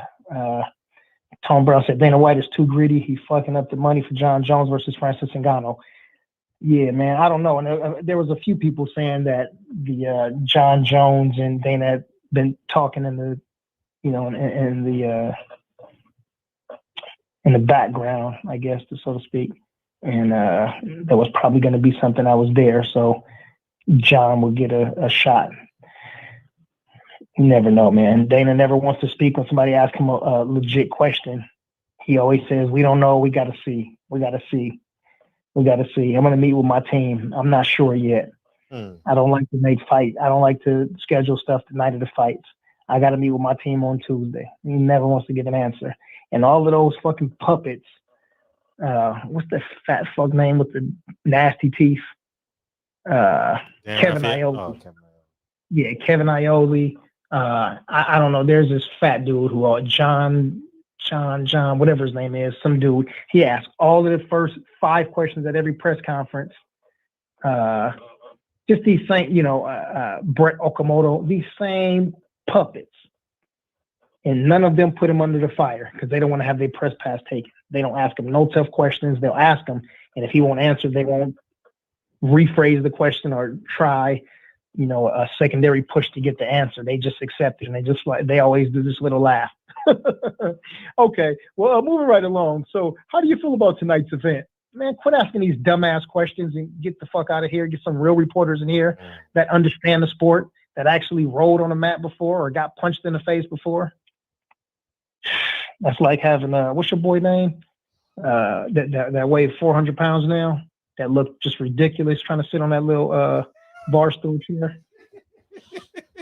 You know his name? Dan Roly-poly? Raphael. Yeah. It looked like this dude. You know, who can you criticize? Same thing too. What's Chris Colbert's uncle name? We interviewed him 2 times. Here, worked for ESPN from Tennessee. Jason Whitlock. Jason Shitlock, yeah. I mean, who can you criticize? You out this motherfucker 5'8" and weigh 350 pounds. What athlete can you criticize? Man, knock it all the way the fuck off, man. These dudes crazy. Let's see. Troy, let me see. That's Devin Haney problem. He not fighting consistent enough like he was. When he was becoming a people's champ. Well, Troy, I mean, the difference is with Devin, it's not like Devin ducking no fights. Devin want to fight, guys don't want to fight him. So his dilemma is he can stay active and he can fight somebody, but then he's not going to get credit. Bob Arum came on here and told us to our face that if he fought against Javier Fortuna or against Jorge Linares, those would be respectable enough opponents, and then he would get his shot. He told us that he fought Jorge Linares, beat him, and now he's still not getting his shot. Now they're talking about Lomachenko. You see what I'm saying? So it's like a double-edged sword when it comes to Devin Haney. So, I mean, all things got to be considered. So at this point, I'm like, shit, fight Javier Fortuna, fight fight Luke Campbell, fight what's the Puerto Rican down at Floyd's gym? The goofy one that always saying out of line shit. Tiafimo's little groupie. What's his damn name? Oh, Rolly. Rolly, yeah. Bud ran up on him, yeah. You know, fight those 4. Or Richard Comey. I mean, I think those are good 5 fights. I respect those, and I'm pretty sure half the chat will say, man, well, he ain't fighting nobody. But listen, can he fight Loma? No, Loma gave up the belt not to fight him. Is that true or no? Not true. Did Loma not relinquish that WBC title to give it to Devin? Is that true or not true? True. Okay, cool. Is Tiafimo ready or available to fight Devin Haney? No. Or is he fighting against Kambosos and talking about Lomachenko and also talking about he'll end Tank's career? Is this not true? True. Okay, cool. Lion Garcia, baby girl. She says she has mental health issues and not available to fight. Is this true or not true? It's true. Okay, cool. So Tank Davis. I believe Tank's got the gall, the heart, and the balls to do it, but his management, Floyd Joy Sinclair Mayweather and Leonard the Nose Ellerby, said that he's not going to fight on the other side of the street. Who's on the other side of the street? Devin Haney. Everybody. Is this true or not true? Okay, cool. So when we say it, let's make sure that we have everything in order instead of just saying Devin's not fighting. Devin is willing to fight. His pops and his peoples are willing to make matches happen. Eddie Hearns, Eddie the Germ Hearn did it on camera. And he told Tiafimo Sr., he said, we'll offer you, what do you say, 6 or 7 million or whatever the offer was. It was a big number. He said it on camera. Cool. The fight's not being made. So again, I don't believe in that protection shit. You know what I'm saying? And if Dev was being a duck or running, then I would say it. But man, Dev has been a man of his word, and he been calling dudes out and trying to fight. So, but yeah, I think those other 5 dudes, man, listen, I'll be all right for him to keep running through those until one of these other dudes' balls drop and they're ready to square up with him and take that fade. You want to add something to that, Brody? No, I want them to click that link that's pinned up at the top of the comment section and subscribe to DB. He said when he gets to 1,000 subscribers, he's gonna go live. So we're going live, baby. We going live. So do that. Support the young man. Hey, I called you earlier today. Yeah, no, I didn't see it. First, I thought it was a butt dial. Then I saw the message shit. I was already in with the Did kids. you listen to the message? Or did you see the message? Which one? No, I just saw that there was a message. Oh, okay, got it. All right, cool. So yeah. And then from the gym, I'm straight to here. Mm-hmm. Yeah. I figured you was at the gym though. What time you normally get to the gym? Like 2, 3. Oh, so Yeah. so you were around. Okay, good. Yeah. I went to go get the backpacks. That's what I was doing. Okay. Earlier. Oh, so, Yeah. oh, you were downtown. I was downtown. You should have hit me. Yeah. So I'm gonna Yeah, link up with you downtown. tomorrow. I'm gonna link up with you tomorrow around Okay. around 11, between 11 and 12:30. Okay. Depending on what time I get out the gym. Okay, for sure. Okay, perfect. I have to go to UCLA.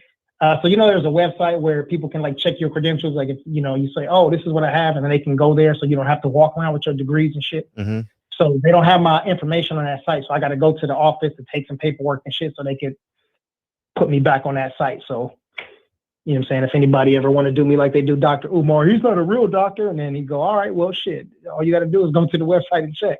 Mm-hmm. So I got to get that squared away. But other than that, yeah. So you want us to call you doctor? So you gonna get your PhD? We'll see. Okay. Okay. Yeah, that's what's up. I mean, I like to learn, but I don't want to learn for something that I'm not really going to practice, not just for the sake of being called something. Yeah. Shout out to the Queen, Unique Don. Yeah, D-Man. Yeah, slap him, man. Let's see. Vince made The Rock, John Cena, David Bautista, superstars. Blackside, you ain't never lied, man. Those big time dudes now. The Rock, this dude talking about running for president. Running for president now. He's so big. Yeah. Right? That dude is bit literally and oh yeah. For sure. Damn, what did I say? Literally and physically. Come on.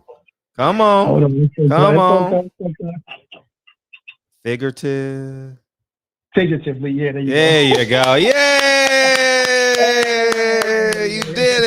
You did it.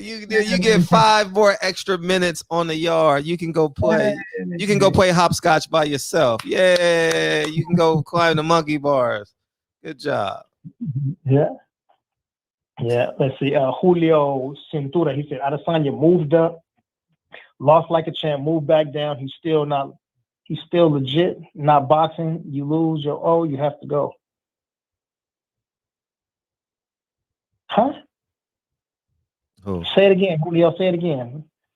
Maybe I'm reading wrong. Adesanya moved up, lost like a champ, moved back down. He was still legit, not boxing. You lose your you gotta go. Oh, okay. Yeah, I think I got you now. He said Adesanya moved up and fought. When he lost, he moved back down. Tomorrow we'll work on shapes and colors. Who said that? Pound for pound. Yeah, there goes Mr. Hawthorne. That was good. They ain't got nothing to do with Mr. Hawthorne. That was a good line. Yeah, tomorrow we'll work on colors and shit. Yeah. Let's see. The roof is on fire, Unique Don said. Wilder only wins by knockout, period. Yeah. That ain't true. D Grant DC. Wilder gonna be in shape to go 12. Yeah. Hey, D Grant DC. What gym do you train at? What gym do you train boxing at?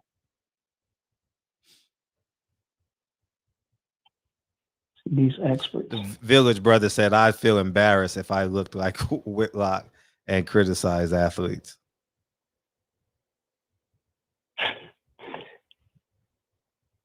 TS Boxing said, yeah, that laugh they do is on point. Man, those dudes with that laugh.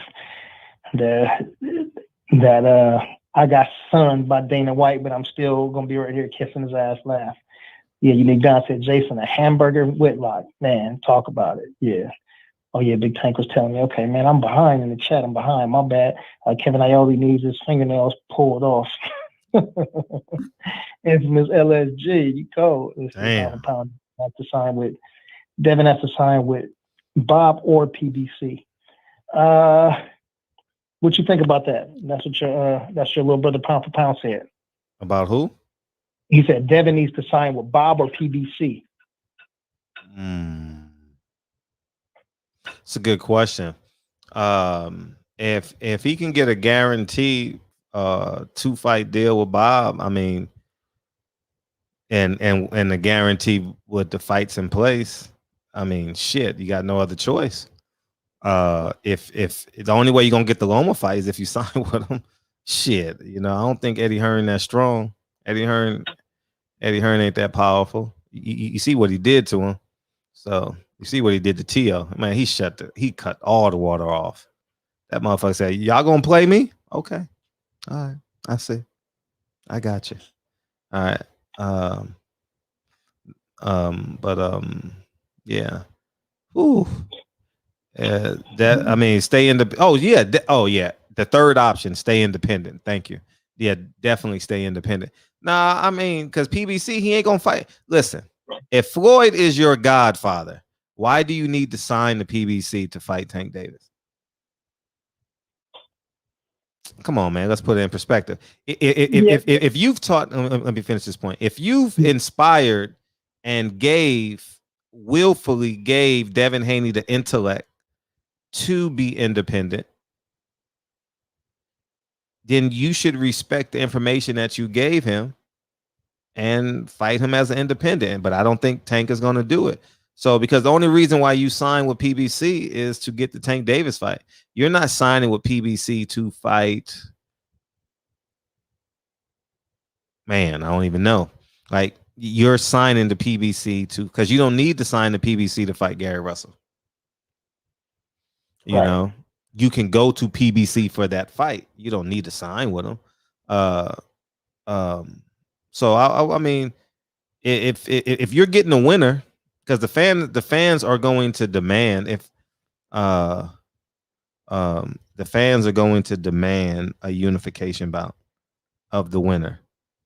And if Devin has to sign with him, you got to make that fight. How much longer do you expect Devin Haney to stay at 135? I know he's probably struggling down there, So he's been a pro for, I don't know, for 25 fights at 135. So I think that yeah, man. So that's what I think. It's sad and true, because to make a fight with Tank, he shouldn't have to sign with him, because that's what Floyd built his career on. So I would say independent, get the guarantee of Lomachenko or Teofimo in the next fight, and go from there. Get a 2-fight deal there and see how it works out. That's the reality of it. Or just fight Gary Russell as an independent. Fight him on Fox.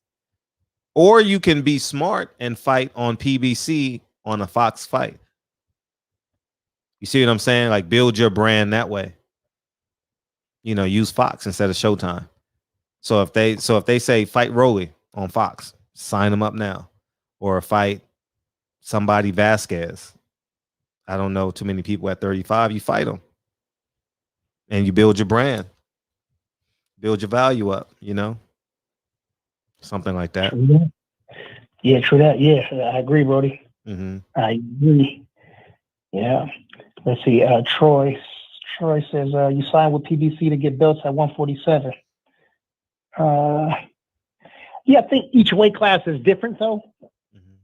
Mm-hmm. And what Fred just said just made all the sense in the world. Did I just say that? Yeah,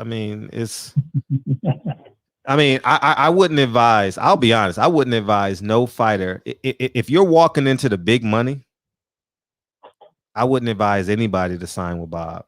If you're an Olympian, it's cool to sign with Bob if you're an Olympian, because he's going to pay you.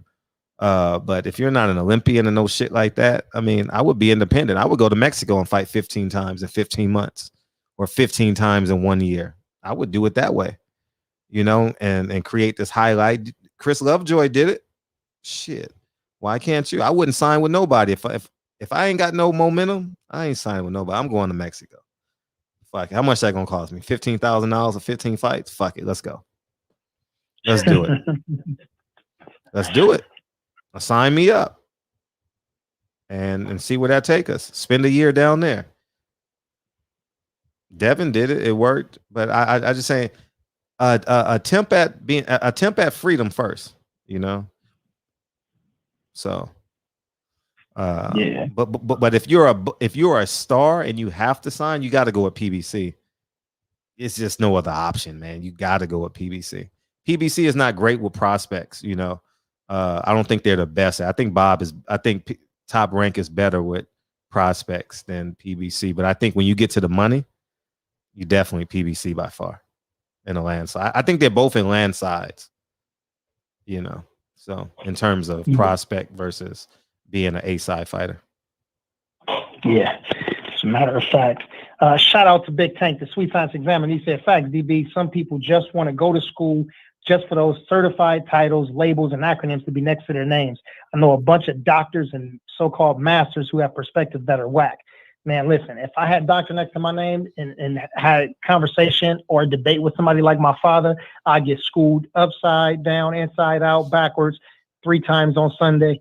Yeah, so, you know, I definitely have to be more traveled, learned, and whatnot to have that. So yeah, for me, it's not about what this so-called traditional education. I think I've learned more, you know, like practical stuff and putting things into practice, of course, than being at a desk. You learn things in theory, but you know, you got to put things to practice. You know, and I think maybe yours is the same way, right? You went to school for education and you were in education for a while. And what did that do? That fulfilled you. You were able to have some joy from being able to inspire people and to educate them. But shit, that wasn't your calling. Your calling wasn't to be, you know, having vice principal, principal, dean, a superintendent, you know, a bunch of unruly parents and whatnot, you know, and the state controlling every move that you make. And you have to teach from their curriculum and you can't break code. I mean, that wasn't your calling.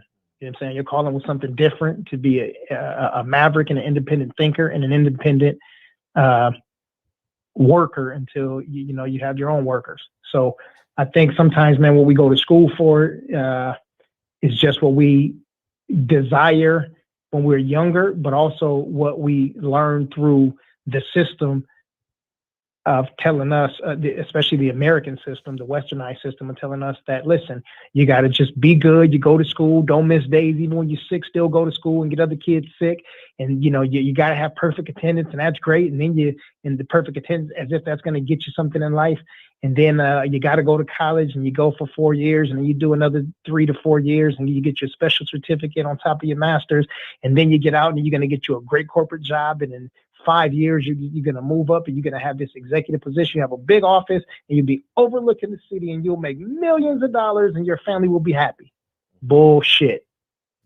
You know, while you're doing that, there's a dude who started plumbing with his uncle when he was 15, 16, 17. And then by the time he was 19, 20 years old, he had a brand new truck that he had all his tools in the back of, and shit, he was working with his uncle. By the time he was 21, 22, he had his own business. Balling. You know what I'm saying? He connected with somebody else who was doing drywall finish, and those dudes got together, and they ain't doing general contracting. Shit. So I agree with you, Tank. I agree with you. Let me see. I lost myself in the chat. Fred, there was a super chat that we missed. Let me jump back in the chat before it disappears. If you sleep on your side, I sleep. Let's see. I feel embarrassed if I look that one. I said I said that one. Okay. I didn't hear, so I wanted to make sure the brother got his props for that extra. Let's see. All right, man. What else we got? Let me see what else in the chat before we bounce, rock, skate up out of here. We got Ernesto Rodriguez coming in tomorrow. That's gonna be fun. Jared Hurd's former trainer. We got him coming in tomorrow night. That should be pretty cool. Yes, dude. Yeah, that's it. And yeah, we should have fun tomorrow night. It's gonna be fun. And I appreciate y'all coming in here tonight, coming in here heavy. Thank you. Tell a friend. July 10th backpack giveaway. Yeah, that's where we're at. And what? And more. Emphasis on the more. DB wants to emphasize the more. So more. Yeah. And hey, by the way, would there be a pit out there? Something, you know what I'm saying? Barbecue and all of that. You know what I'm saying? Make some plant burgers and whatnot.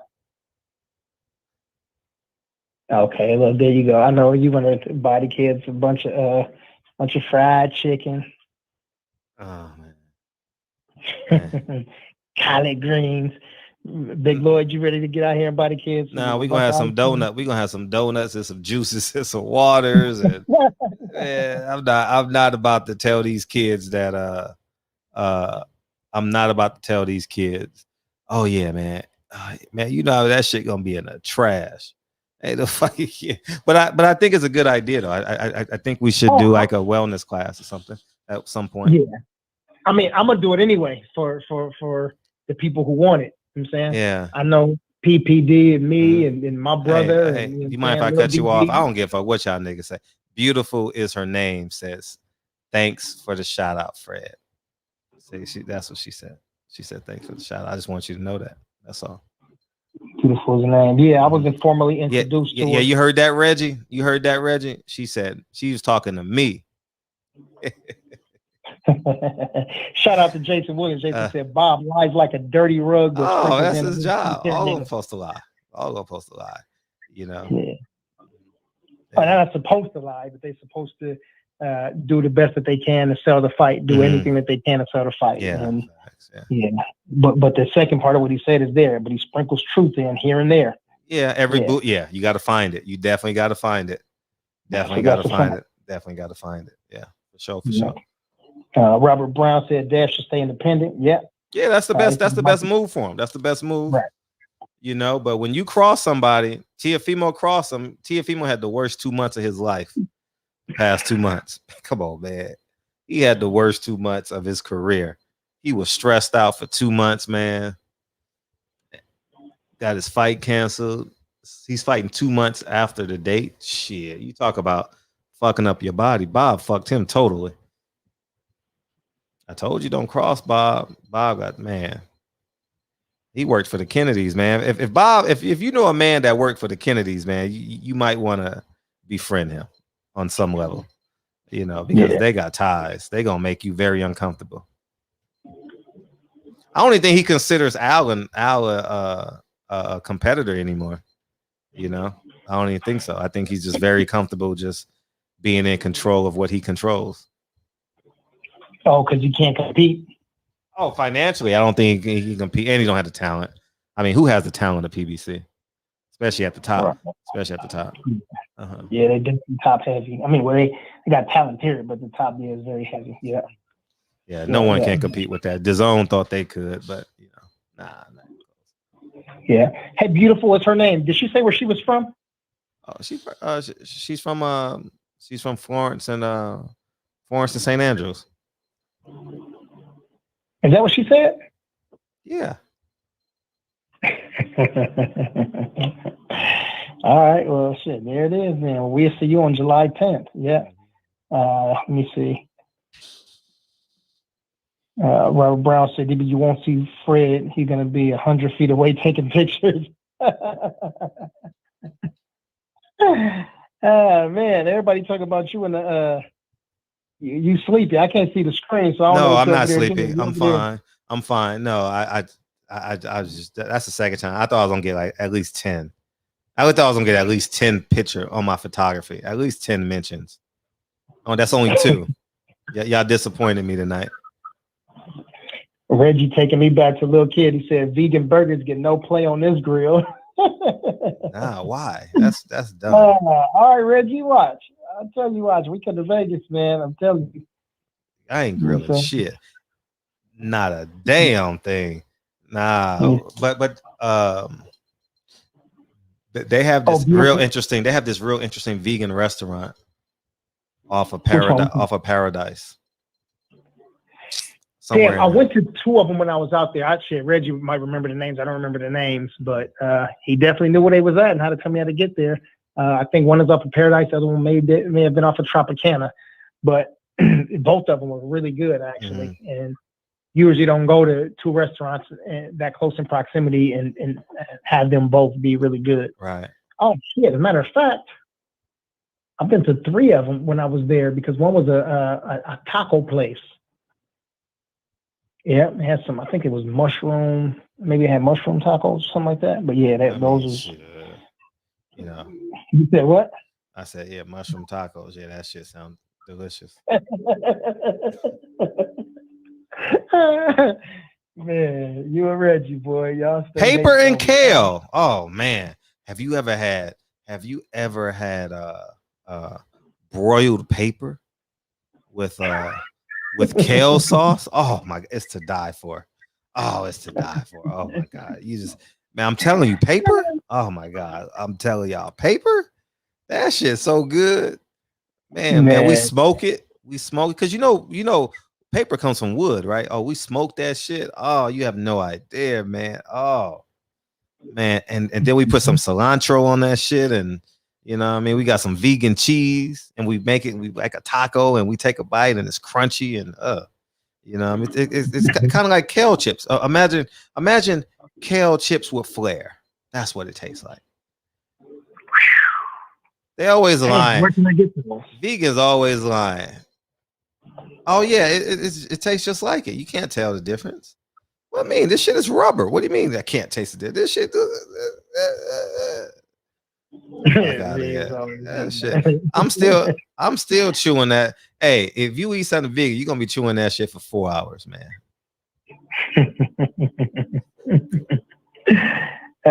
Shit. And see, for all of the people that's in here doing that shit, when they have somebody in their family, let me chill out. Let me chill out. Yeah, let me chill out on the health and wellness, because I know ain't nobody in their family having hypertension or inflammation, arthritis, cancer, diabetes. I know everybody family good. Motherfuckers ain't got everybody in your family, nobody got rotten teeth and shit, stinking ass breath. Not stinking ass breath. Yeah. Yeah. Smell like the dead cow they've been consuming. Got beef backed up in their system, because you know that shit take 12 days to break down and metabolize before you can defecate and get it all out of your system. Well, Jarvis got your back. Jarvis said he can't lie. Right on, JJ. Right on. Shit was terrible. That's what he said. Yeah. Boom. Look at Presidential Mike. He says vegan cheesesteak. Fire. Yeah. Yeah, vegan cheesesteak. That shit. I don't know. I had you know what I had? The first meal I had. Yeah, I remember I did the show from Philadelphia last February. Well, after the show, I went to and got a cheesecake. Man, I threw that shit up, man. That shit fucked me up, man. Oh, that shit was so gooey and gummy. What's that place? Gino's. That's when they right next to each other. I caught a fucking Uber there too. What the fuck, man? I overpaid for that shit, man. I was like, man, what is this shit, man? I threw that shit up, man. Thank God the girl let me check in my room early. Man, that shit was disgusting, man. Oh, I didn't have not one cheesecake after that. I said, fuck that shit. Nah, I ain't fucking with no fucking cheesesteak, man. Yeah, so that's just like when people come here, though. They stand in line and they want to go to these certain places that's been advertised. Pink's Hot Dogs. What's the other place downtown that I was telling Tatum about that stay open 24 hours? That never closed, but that was closed. Yeah, the pantry. The pantry, yeah. Like, you know, people come and go to places like that and taste the food and be like, what the fuck was I standing in line for 2 hours for? Oh, yeah, we got to go. Nah, hey, them pancakes at the pantry are to die for. Oh, my gosh. So fucking good. Yeah, you might die eating them motherfuckers. Yeah, you will. You will. They got a lot of butter in them. Definitely will. You know what I mean? But you know, filthy ass. You want to enjoy heaven on your way to heaven. You know what I'm saying? Hey, let me ask y'all this in the chat, because usually when I go to a restaurant, I don't use the forks and stuff that they have. Now, I remember when I was a freshman and a sophomore, you know, I was working as a waiter, and I used to see, mind you, I was on the strip. So, you know, 10 years ago, there was still hookers out on Sunset. It was still halfway to Stroll. You know what I mean? At nighttime, it was for sure. You know what I mean? But so all of the hookers would come in, all of the pimps would be in there. You know what I'm saying? All of these people coming from all over the place, China, whatever.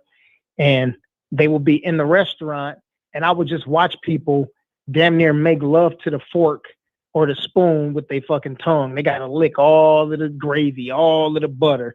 I mean, you know what I'm saying? They deep throating the goddamn spoon like it's a blunt, like they rolling up. I mean, just putting it all in the back of their throat, saliva all on the motherfucker. And the dishwasher is only, you know, shit. He ain't getting paid no big money, so shit. His job is to put them in the little basket, put them through the dishwasher, and however they come out, that's how they come out.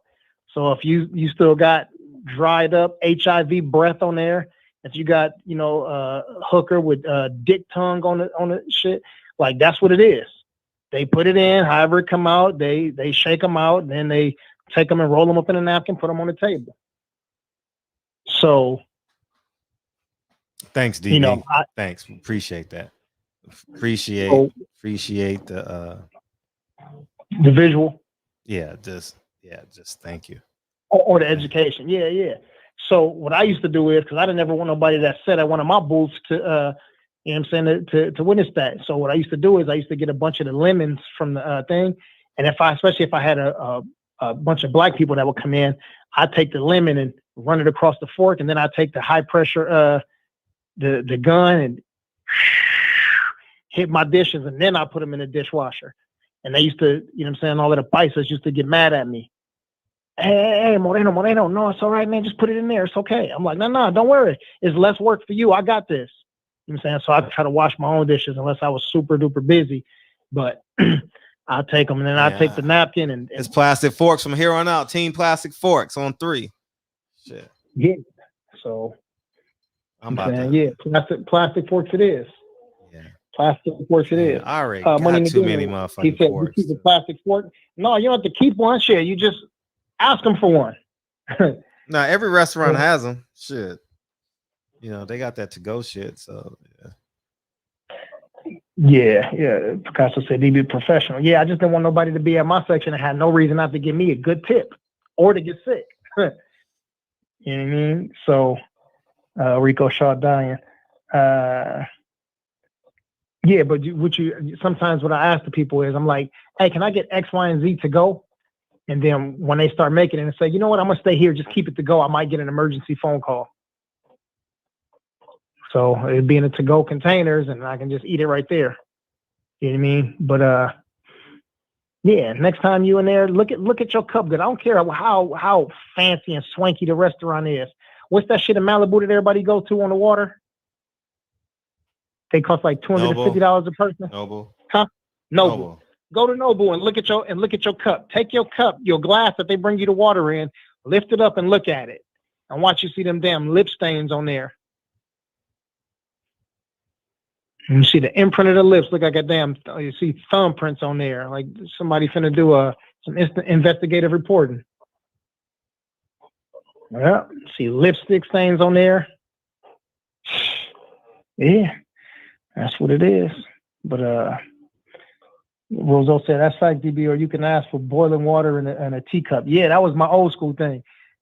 Me and my cousin, we asked for some boiling water in a teacup and then asked for some lemons and then dump them in yeah, but that was before I started asking for plastics.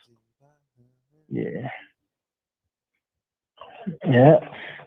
Presidential Mike said, DB in line, gotta inspect your shit. Yeah. Anyway, man, it's getting late, man. So we're gonna get out of here. Saying so be deep throated like this phone. Yeah, these dudes be. I'm telling you, man.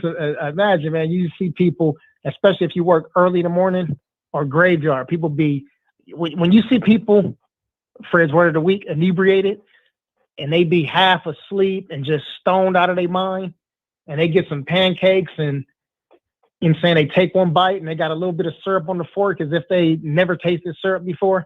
They licking the fork and damn near got an imprint of the fork on their tongue. I mean, just licking it. And that shit just looks so nasty. And I'm like, God damn, I bet if somebody walked in after this, even if you wash it, that fork probably stink.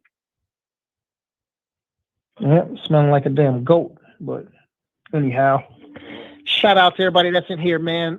At the top, man, it says subscribe to DB's channel. Go on and hit that link, man. Sub. Go ahead and like 2 or 3 of the videos on there real quick. You can leave a comment if you want to talk about some mixed martial arts. I'm waiting until the sun come up. Better believe it. Shout out to Roos. Oh, man. Shout out to my brother Yova. YV in the building. California represent. Picasso, he said rabbit syrup. Yeah. Detta Omaf in the building. He put the question marks. He like, what the fuck is DB talking about? Man, got to do it. Shout out to the whole South Central crew, man. Phil J508. Shout out to G Brown. Shout out to Big Tank, the Sweet Science Examiner. Shout out to Big Lloyd, Patty Dean, Frederick Hawthorne, Jarvis Johnson. Shout out to Boxing Conversations with Reggie Owens, Puncho Estrada. Who else? Money in the Ghetto, man. Shout out to all of y'all, man. South Central above everything, and then the rest of LA and California. Salute to y'all too. Now let's get back to business. Presidential Mike in the building. He said Fred should get Corey Holcomb on. Yeah, Corey a local, man. So Fred, you need to jump on that. Corey have us in here dying. Shout out to S.Riddle45. He said salute to the chat in the barbershop. Trick Noty in the building. What up, Trick? He said shout out to Trick. Yeah, shout out to Trick. The man behind the scenes that make a whole lot of the magic happen. On the tools in the building, he said, salute Fred and DB. My cousin OC's in the building. SSC's in the building. Be the guy. Say it again. I didn't see the. I said it says on twos. On tools. Yeah, okay. Well, shout out to the deuces. Be the guy, Mississippi in the building. Shout out to the SIP, 662 in the building. Robert Brown, he said, peace, fam. Dutta Omaf said 5150-5150. Yeah, that's probably me. Presidential Mike in the building, my bro. Joe G in the building. Winter Hill. Shout out to Massachusetts and them boys out there. Shout out to D Hodges. He ain't in here, but shout out to D Hodges. Jay Gibson in the building. He said, Bomb Squad. My big brother. Shout out to On the Mic with Terrence Bailey Sr. Salute to the OG. And he said, salute to Trick Noty. Troy in the building. Troy said, nah. I think that's what he was saying. Hey. And shout out to the real Pittsburgh, NorCal, my bro, my cousin, D-Man Jr. He said, we out. Yeah, we are, man. We up out of this booch, man. Shout out to the 313 East Side, Detroit, Dave Jack in the building. My cousin, Shermaine Callahan in the building. Salute. Money in the Ghetto, infamous LSG, OG, Augusto, CB4. Salute to you. And thanks for the love earlier, fam. Appreciate you. KJ in the building. King KJ, shout out to you too. Yeah, I mentioned the Cali crew, and shout out to King KJ. Roos O in the building. Let's see who we got. Robert Brown. Yeah, we got you. Let's see y'all. Rico Shaw. Salute to Rico Shaw. I think Rico Shaw get a little bit of I think Rico Shaw lived in Cali for a minute too, if I'm not mistaken. Correct me if I'm wrong, Rico Shaw. Or grew up here, something like that. But I think you got a Cali connection too. Let's see. S.Riddle, yeah, we got you too. D Grant DC, he said, yeah, I use their fork with a glass of hot water. Yeah, got to do it, man. It's 4 o'clock in the morning. That's not bad. Right now? Damn. Y'all was cooking. All right, cool. Well, shout out to T Bell, my brother Taylor Bell in the building. Ed Watts, salute to you. I think we got everybody, man, that's in here too, man. Shout out to Jersey, Aaron24, Dirty Jers, Boss Red Trey 57. He said, DB, have you ever smelled Riot collard greens? Hell no. I mean, yes, but yeah, no thank you. No thank you. Shout out to Troy. We gave Troy some love already. Yeah, Presidential Mike, salute. And shout out to them people, man, that put them super chats in there. Thank you. Made it extra special for us today, man. Appreciate y'all. GK Black, he said the Fortuna Diaz fight next will be fire. Yeah, I'm with that. You know what I'm saying? Let them make fights. Shout out to Big Dose. 5-1 Trey was in here with us earlier, man. Drew Titan. I seen the Gravedigger BFTB joined in a little earlier with us too, man. Shout out to them brothers. I meant to shout them out, but someone was on the phone. Damn. We got you. They know we love them, man. My brothers. Let's see, man. I think we got everybody, man. That's just about it. If I didn't get you, man, know that we love you and respect you and your time. And thank you for being here with us. Salute to y'all, man. We're going to roll over to Kyle. I think Kyle going live. So we're going to do that. But, yeah, hit the thumbs up on the way out. Say what's up to our brothers, Peoples Hernandez. And play the song, Fred! I got you, big homie. Hey, Fred, let me get some papers. Yeah, with some cilantro, nigga. I got you. Cilantro and paper. Oh, man. Man, that's a vegan delight. That's a vegan delicacy. Shit. Hey, come eat this rubber with some ketchup. Come on. Shit good. Tastes like roadkill. Vegans say anything. Man, this shit tastes like burritos. Huh? I can't wait. I can't wait to get your ass 2 or 3 plates. Man, that shit, man. Fuck that shit. I'd rather just not eat. Okay. It's just the texture. Sometimes the texture be off. I'd rather just, some pineapples or some shit. Watermelon or some shit. Hernandez! Shout out to the people from Hernandez. Thank you. Thank you. Thank you. You know why? So I'm gonna do the Cabbage Patch July 24th. I ain't did that shit in so long. I remember when Shaq did that shit and he dunked on that shit. Shaq Fu. That dance me? Yeah, when he did the Cabbage Patch. Whatever you call it. Mm-hmm.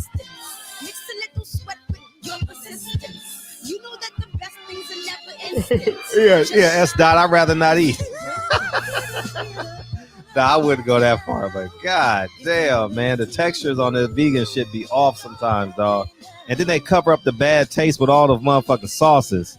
You want some aioli? What the fuck? Vegans put aioli on everything. Aioli sauce? Vegan, man, it's my personal statement. Running the game like I'm Mason.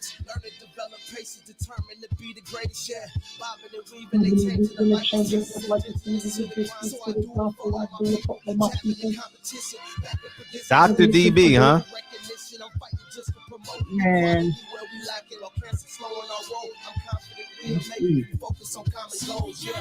Give back, give love. Yeah, that's what's up. Dr. DB. You want some oxtails? Damn, that sounds good. They got vegan oxtails with no bones. You know what I mean? They put that shit in between. They take the pieces out the Rubik's Cube. You know, because you got to suck on the oxtail and shit. They put it in a Rubik's Cube. Like, yeah, suck the... Yeah, motherfucker, suck it on a Rubik's Cube. It's an oxtail, nigga. What the fuck you talking about? Man, the motherfuckers do anything, man. Fuck. Man.